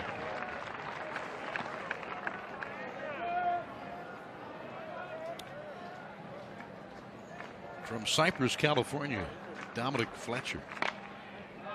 This one's popped up. Keenan Bell. 1 away.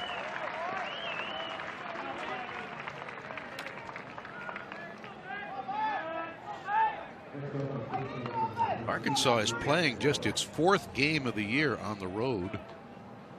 1 road win, 2 losses. The Razorbacks picked to win the Western Division. They had 90 total votes, receiving 1 first place vote. The Gators had 91 votes to win the East and 12 votes to win the SEC championship. So clearly in the preseason poll, the top 2 clubs in the league in this big series this weekend. Here comes India, and safe at first base. Boy, India couldn't have done any more than he did. Credit McFarland with a hustle there. Got that right. India on a swinging bunt comes in a la Brooks Robinson, do or die bare hand, and puts it on the money. I don't know, that was awfully close. This could be a reviewable play here, so. Yeah. Certainly bang, bang. They may take a look at it. Now, interesting there, you look at that play right there, the foot where Keenan Bell had his foot. If it was up closer on the base, he gets the ball quicker. He almost caught that ball. You could see his foot towards the back of the base. Well, they'll go look at the replay. This just might have been one of the best plays Jonathan India has ever made. I mean, it's do or die, all in one motion. You pick it up barehanded and have to throw a strike across the field on the money. But again, I said where Keenan Bell's foot was at the end, if it's up closer, he gets it sooner. See how it's in the back of the base?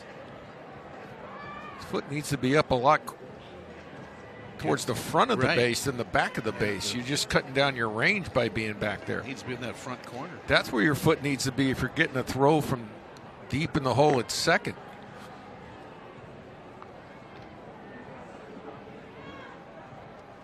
So while they review, Andrew Baker gets in a few warm-up tosses. Well, there is no rule, contrary to popular belief, tie goes to the runner.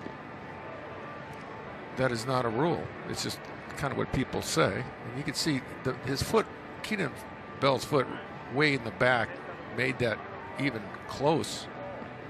I think if he's up in the front, he gets it sooner, and he's out. But nonetheless, they could still overturn it. You're either safe or you're out. There is no such rule as tie goes to the runner, as I said. That just seems what people perceive to be true, but it's not. And it was a good job going down the line and hitting the front part of that base, and that's what base runners are taught to do. Hit the front part of that base with your foot, as opposed to hitting the back part of the base where Keenan Bell's foot is.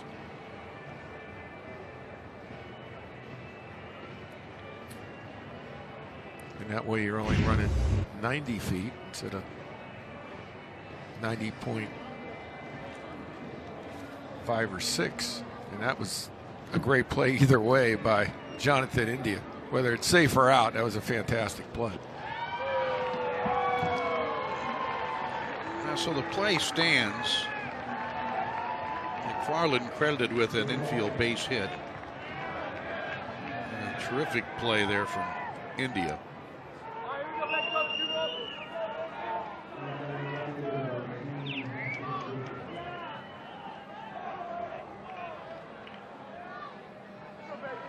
So that'll bring up Heston Kjerstad. The last Arkansas player to hit for the cycle was Kyle Harris. He did it against Tennessee back in 1994.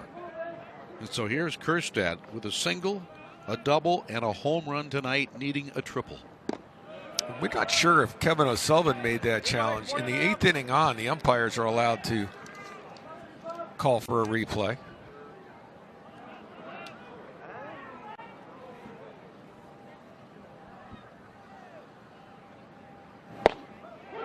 Coaches get 2 challenges per game.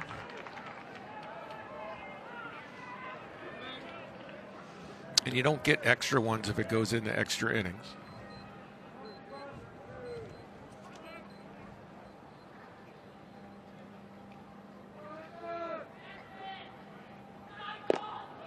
And what I mean by that, extra innings, the umpires will make that call if you've already exhausted your 2 challenges.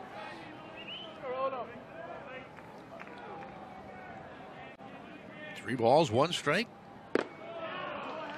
And ball 4 to Kjerstad. And I don't know how long Kevin O'Sullivan will wait here.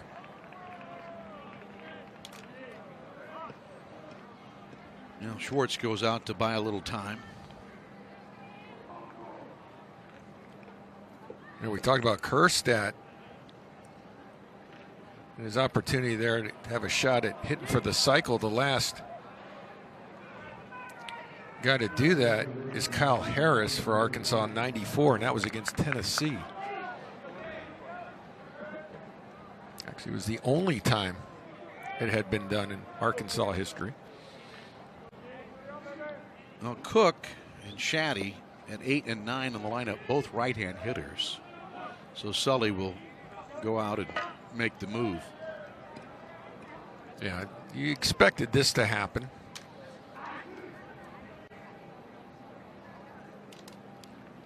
I mean, realistically, you got to fly out in a swinging bunt.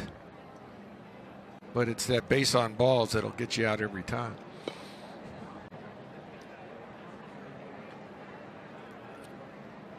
Now, he hasn't officially made a call yet.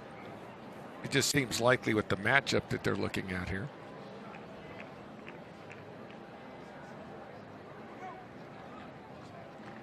We tried to give him the ball a little bit earlier, and Sully said, "Keep it in your glove. I'm trying to buy my relief pitcher a few more pitches out there." A couple more tosses in that pin. So here in the top of the 8th, Arkansas 6-3 lead as the Gators have made a pitching change. Coming in now with the right-hander, Jack Leftwich. Yeah, and he's done a nice job this year. Called on in a lot of crucial situations early in this season. Fastball gets it up there to 92 to 96. Slider changeup, good downward angle on that big body. 1 or 2 hiccups, but out of those 8 games, most of them have been pretty good. Real up-tempo delivery guy, but now with runners on base, that'll slow that part of his game down. Another hard-throwing righty out of the pen for Kevin O'Sullivan. His job is not easy here.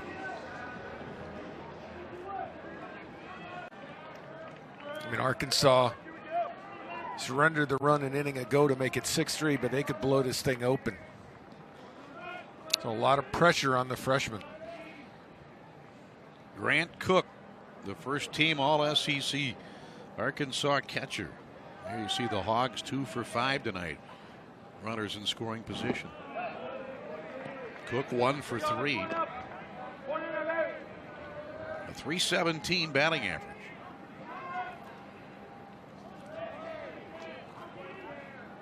Last year, Cook hit 13 home runs. He was 7th in the SEC at home runs. And he had a home run cut right there. He drove in 42 runs last year. He just came out of the gate hitting last season. He opened the year by hitting safely in his first 12 games. He was hitting .358 after the first 12 games a year ago.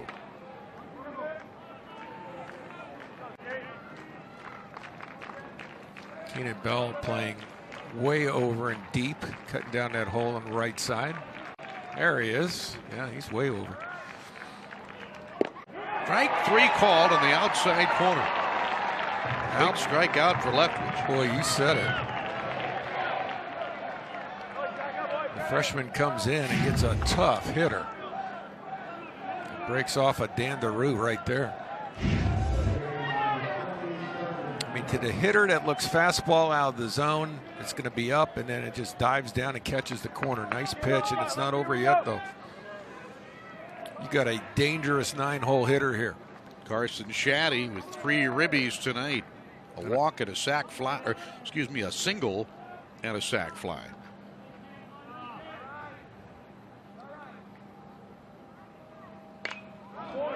I don't know if you go up and down the conference. I doubt you'll see a 9-hole hitter in this conference with his experience and his talent. A lot of teams around the country, he's probably hitting in the middle of the lineup. Yeah, a career 300-plus hitter.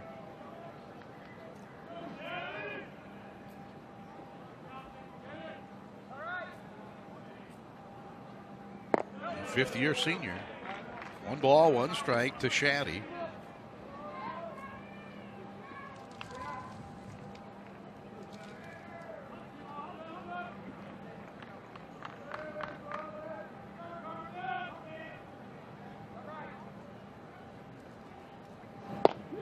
Strike 2. And Shaddy, he's kind of a long road. In 2015, he had to have Tommy John surgery. He was a third baseman. Coach Van Horn moves him over to Coach Van Horn's old position, second base, and worked a lot with him. Of course, Dave played at Arkansas as well. Curveball got him again, so Leftwich throws up a couple deuces there to strike out Cook and Shaddy. As we go down to the last of the 8th, and the Gators trailing by 3. Internet. Getting kind of late now as we go to the bottom of the 8th inning. The Gators have been chasing the Razorbacks all night long, but right now that 3-run second inning stands as the difference in the game. 6-3 Razorbacks. And here in the last half of the 8th inning, it'll be Jonathan India, followed by Deacon Lippett, and then Blake Reese.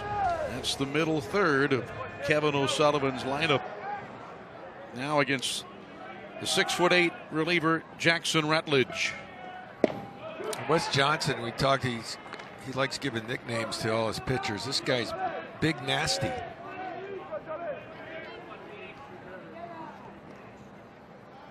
I wouldn't expect anything less. A la Corliss Williamson, the '94 Razorback basketball team. Well, I thought he might be nicknamed Wild Thing. That 89. There's a leadoff hit for India. Second hit tonight for India. And so with the 2-hit game, in this 9-game hit streak, he has 10 hits in. Excuse me, he has 17 hits in 30 at bats. 17 for his last 30. And Cronin, he's been used as the closer. Dave Van Horn, actually, as the story goes, he told him he could wear number 99 if he can throw 99 miles per hour. And he did. Therefore, he got that number. Well, do you think he would have been able to wear 98 if he hit 98, or was it 99 or nothing? I guess that was the request. Was there an alternate number? They're going to go for the 6 out close here, it looks like. We've seen Michael Byrne do it many a time for the Gators. So Rutledge leaving and Matt Cronin coming in. More about him in a moment.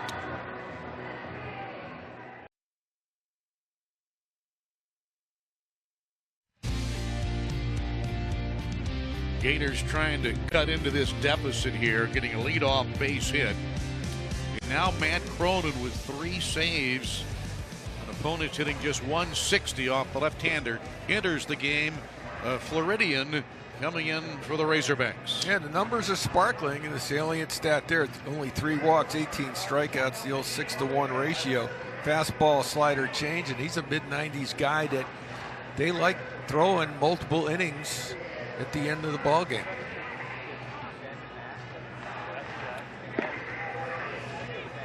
Arkansas tonight, 6 runs, 8 hits, no errors. The Gators have 3 runs, 6 hits, 1 error. Both teams have left 6 men on base.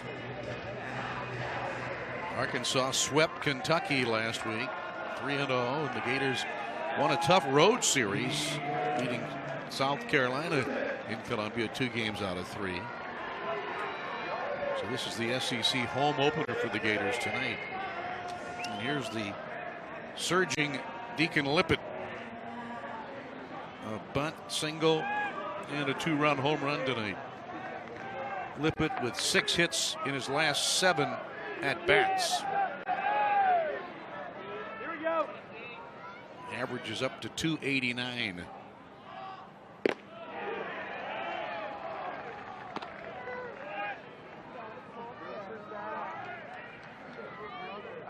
India at first base following his leadoff base hit to start the last of the 8th.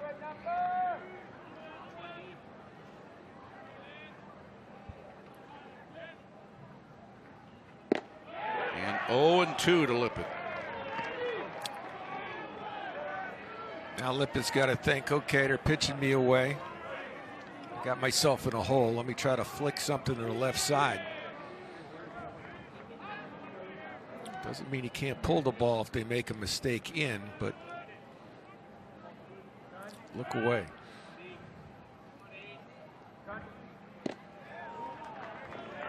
Here we go.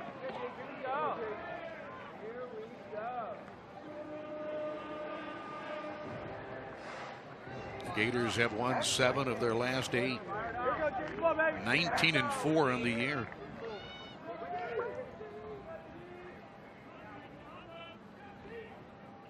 One ball, two strikes. And he chased one, going after a 91-mile-an-hour pitch out of the zone.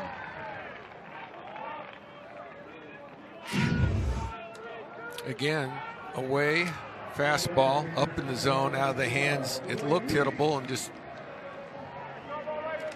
you know, that left on left, it makes it so much difficult for those hitters. Right-handers have a tendency to lay off those pitches a lot more right on right. That's the 11th Gator to strike out tonight. Now Blake Reese. Reese turns around and hits from the right side. 0 for 2 with a walk in this game.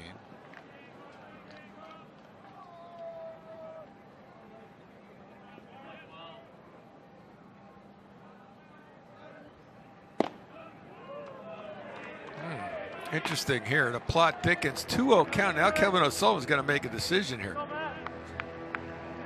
DM swing do you take away? A runner here getting on board brings a tying run to the plate.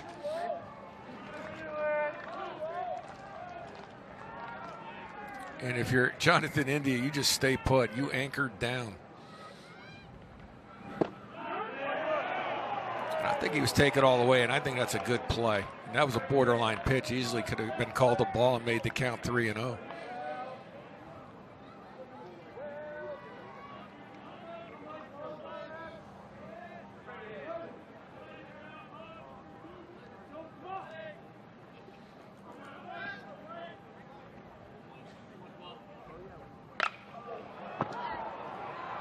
Left fielder, Kjerstad, long run, foul territory.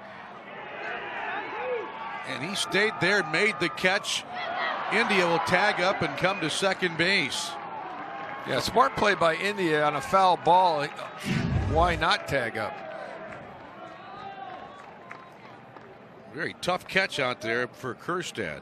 You know, I mean, first rule outfield, just catch the darn ball. And once he sees it go to foul territory, he knows it's time to go back and tag up, get yourself out there in scoring position.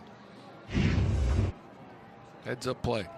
And a nice catch out and left. So Kjerstad not only showing us offense, nice play defensively and having fun with the fans out and left. Look, it's in full conversation. Just having a good old time. First weekend on the road in the SEC. Now, Gators will take down the left-hand hitting Austin Langworthy as Jonah Durand picks up a bat. Durand will pinch hit. He's 1 for 3 on the year, appearing tonight in just his 5th game of the season. Yeah, Kevin O'Sullivan trying to get that right off against left matchup. And again, he gets on base, tying run comes to the plate.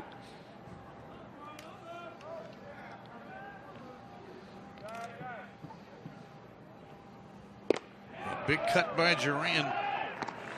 Durand played at Santa Fe College here in town 2 years ago, hit 186, and then last year at Seminole State, 256.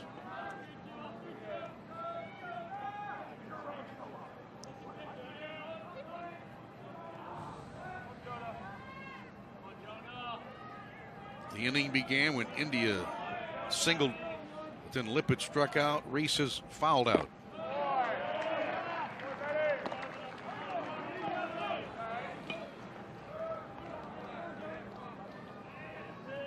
Just going at him with the hard stuff. I mean, he realizes the kid's been on the bench the whole night. Starting to get a little chilly. Just attacking with the fastball, see if he can catch up with it.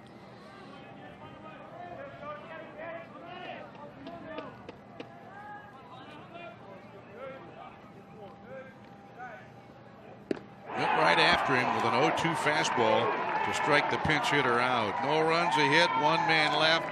The game goes to the 9th inning with the Razorbacks leading 6-3.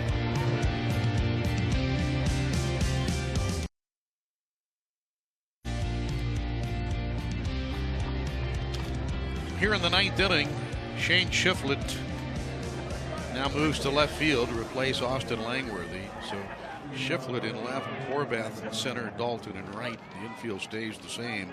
India, Lippett, Reese, and Bell. Jack Leftwich had a very fine 8th inning coming out of the pen with runners at first and second and 1 out, and proceeded to strike out the 2 hitters he faced. And now he looks at leadoff man Jax Biggers, who is 0 for 4 in the game.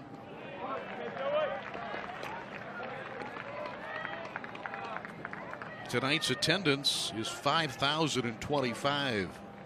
5025.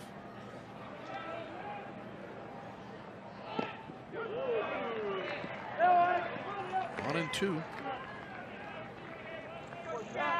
Leftwich, the job he's doing tonight is going to do nothing but earn him more innings. He's been impressive. Chopped down to Bell, who will make an unassisted putout of Biggers, who wears an 0 for 5 tonight in the leadoff spot for Arkansas.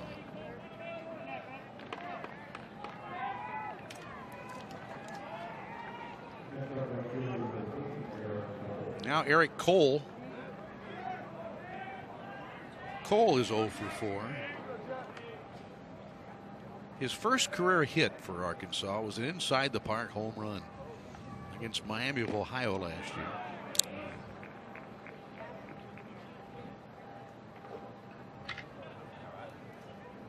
Jeff Ed will buy some time for JJ back there. I think that was that a cross up? I don't know if it was a foul ball or a cross up.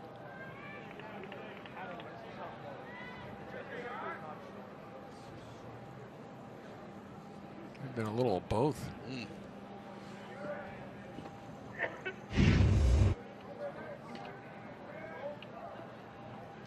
JJ usually catches 2 out of 3 games in a weekend.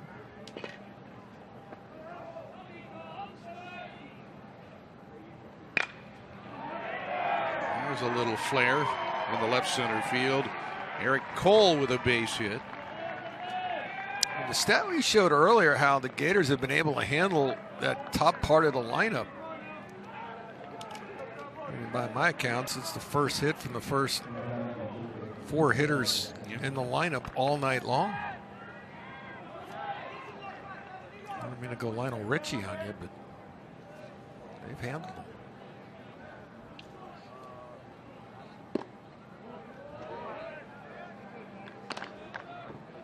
Yeah, they're 1 for 17 in the top 4 spots in the lineup, and on the road with a 3-run lead in the 9th inning. Casey Martin drew a walk in the 7th, but he's hitless in 3 at-bats. Not anymore. Check that. That was Jack Kinley, I'm sorry. He replaced Martin and Kinley in that spot, getting a base hit. And now they got him on the corners. The Razorbacks with 10 hits in this game now. Runners on first and third, 1 out, as Kinley gets a base hit. He was just 2 for 10 on the year prior to that hit to right.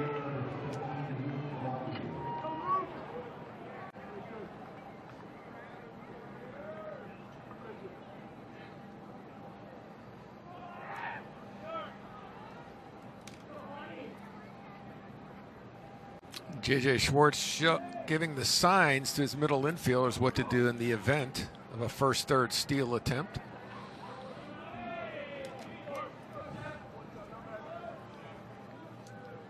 And now Luke Bonfield with an 0 for 4. And a dangerous hitter now.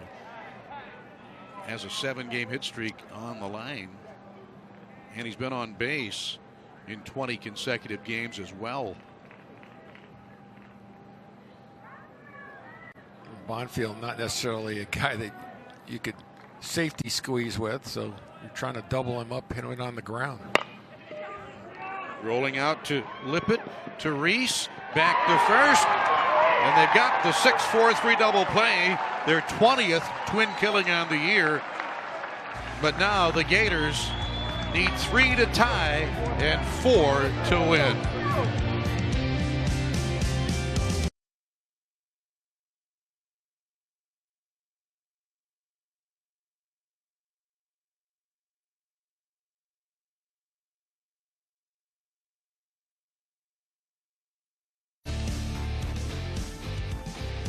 Well, it's the bottom of the ninth inning.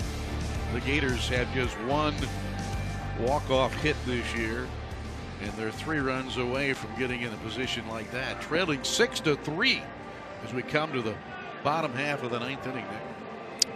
Yeah, it all starts with your first guy getting on base, and you got to get on any way you can. You know, it comes inside you, you may want to get plunked. I mean, just whatever you could do. You got to scratch and claw, get them to slow down. The idea here, the math problem you have, is you got to get 2 men on base to bring the tying run to the plate. The 3-run second inning for the Razorbacks. Difference in the game. It's been 3-3 since the second inning. And I'm assuming you're going to take a strike here, down 3, especially with the first pitch ball. Yeah, Horvath 1 for 3. Singled back of the 4th inning.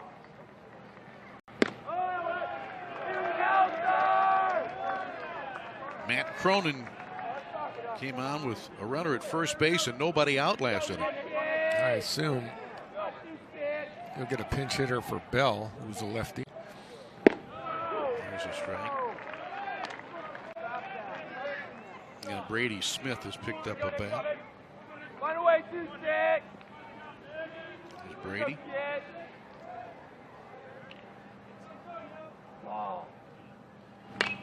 And he fouls it back.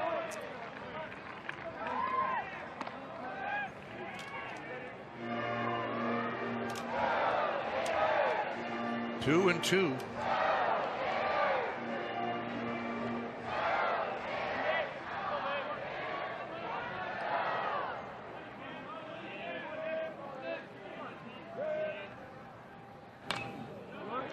And again, back in the writer's box. And that's a pitch that it's tough with 2 strikes, and you're just up there cutting, slashing, fighting it off. It may have been out of the zone, but you can't take that chance in the 9th inning down 3. Another 2-2 pitch. Here it is. A full count.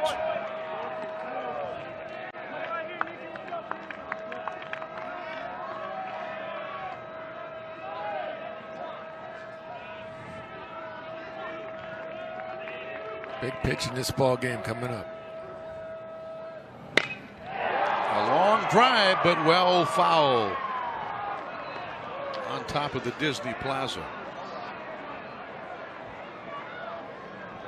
The Gators have hit 2 home runs tonight. Lippett with a 2-run home run, and then Dalton with a solo shot in the 7th. So those 2 home runs have accounted for all 3 of the Gators' runs tonight. Gators have just 6 hits. Popped him up on a 3-2. Shaddy is out and calling for it, and he uses 2 hands to make that catch here in the 9th. Big out in this inning.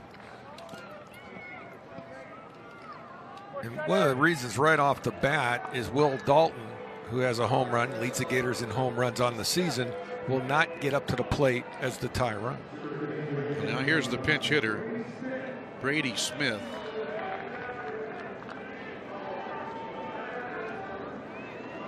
Smith hitting .205. He's got 8 base hits in 39 at bats. Went 0 for 2 against Jacksonville in the Wednesday night game.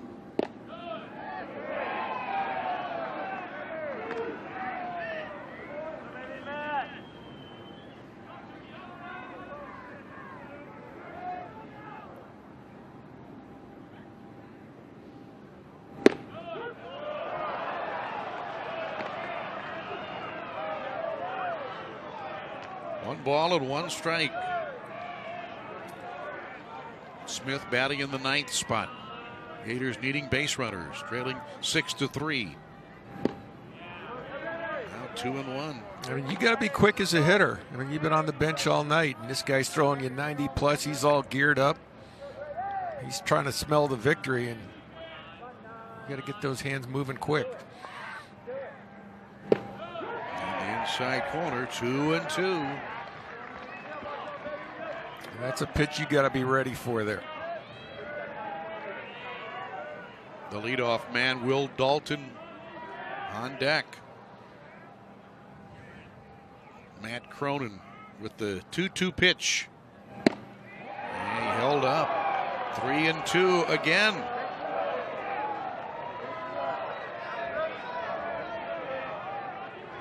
Steady diet of fastballs.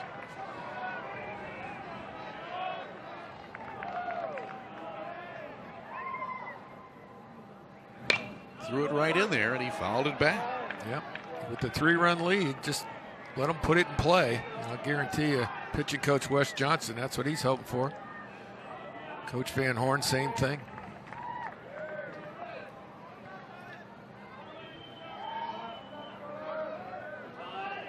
"25 pitches out of the pen tonight from Cronin. That's sharply hit down the left field line. That's a fair ball. Brady Smith with a pinch hit double as he'll walk into second base. Gators have doubled in every game this year with the exception of last Sunday. That's 52 doubles on the year, third most in the league. That's a great job coming in off the bench. Guys reared up, all geared up, throwing 90 plus. You work the count 3-2 and then pull them down the line. That's huge for that young man's confidence, just a freshman. And now you're one hitter away from bringing the tie run to the plate. Back to the top of the order, and Will Dalton, who was hitless until he got in the 7th. He was 0 for 3 until he hit the first pitch thrown in the 7th inning for his 10th home run of the year. He entered tonight's game tied for second in the league in home runs. He hit 3 home runs against Stony Brook March 2nd. And he hit 2 home runs against South Carolina in a game last weekend.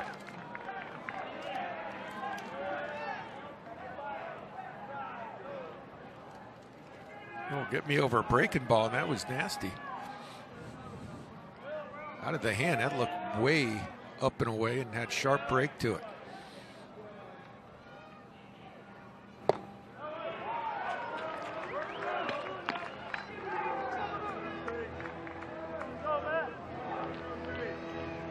Dalton hitting .319.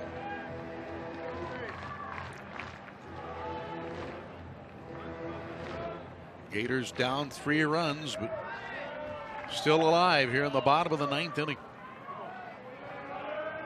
1 ball, 1 strike. The pitch from Cronin is foul back again.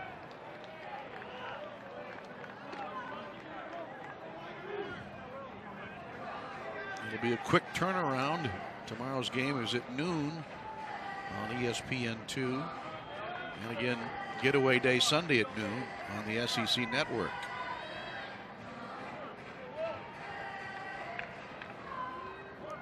I think Tommy Hart and Kyle Peterson have that one.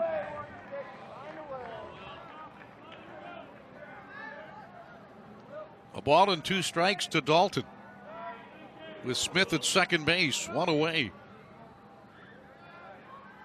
And he got him. 3rd time tonight Dalton has struck out. 12 Gator hitters have struck out. The Gators are down to their final at bat, perhaps. Yeah, pitch off the plate, ahead in the count. He didn't have to make the pitch that's grooved down the middle. So he went away, got on the chase. Now, here's where it becomes very interesting. If Maldonado can get himself on, you got a guy like J.J. Schwartz who could tie this thing up in 1 swing.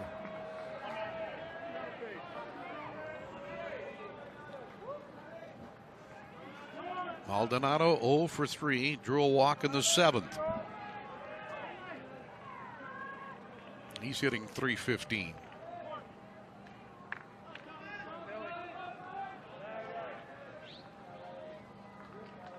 On the outside corner, a strike at 91 mile an hour.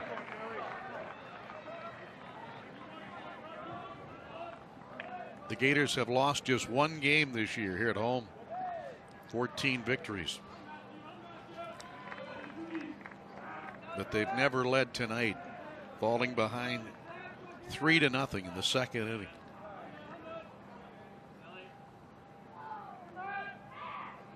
It was the 21st pitch of the inning for Cronin. 32 on the night, but a guy that is used to pitching multiple innings, just like the Gators' Michael Byrne. This shouldn't phase him. But once you get into that 30 pitch count in an inning, then you start to worry a little bit. Right through there, 1-2.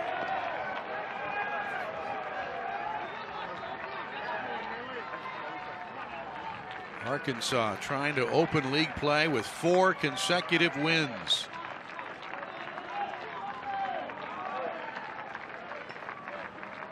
Smith on second base, 2 out. J.J. Schwartz hoping to be next.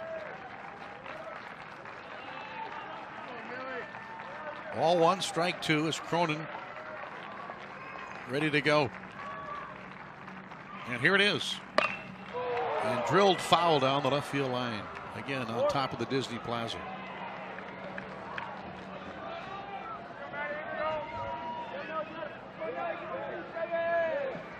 Anything you can do to get JJ up, that'll bring the crowd to their feet. I'm sure JJ's chomping at the bit in the on-deck circle, but Nelson's got to figure out a way to battle this 1-2 pitch coming.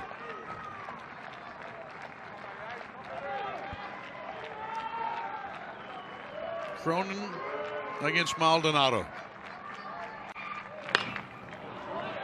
He slapped it out of play. Out of the zone, but you don't have the luxury.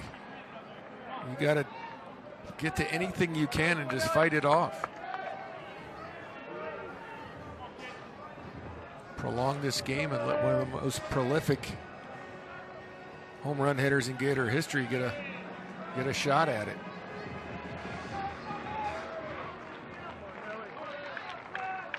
So we'll do it again. A ball and 2 strikes.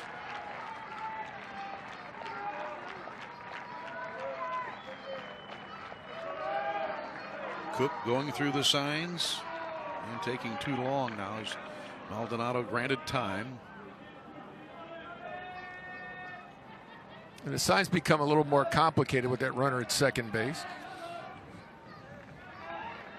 They're going touches.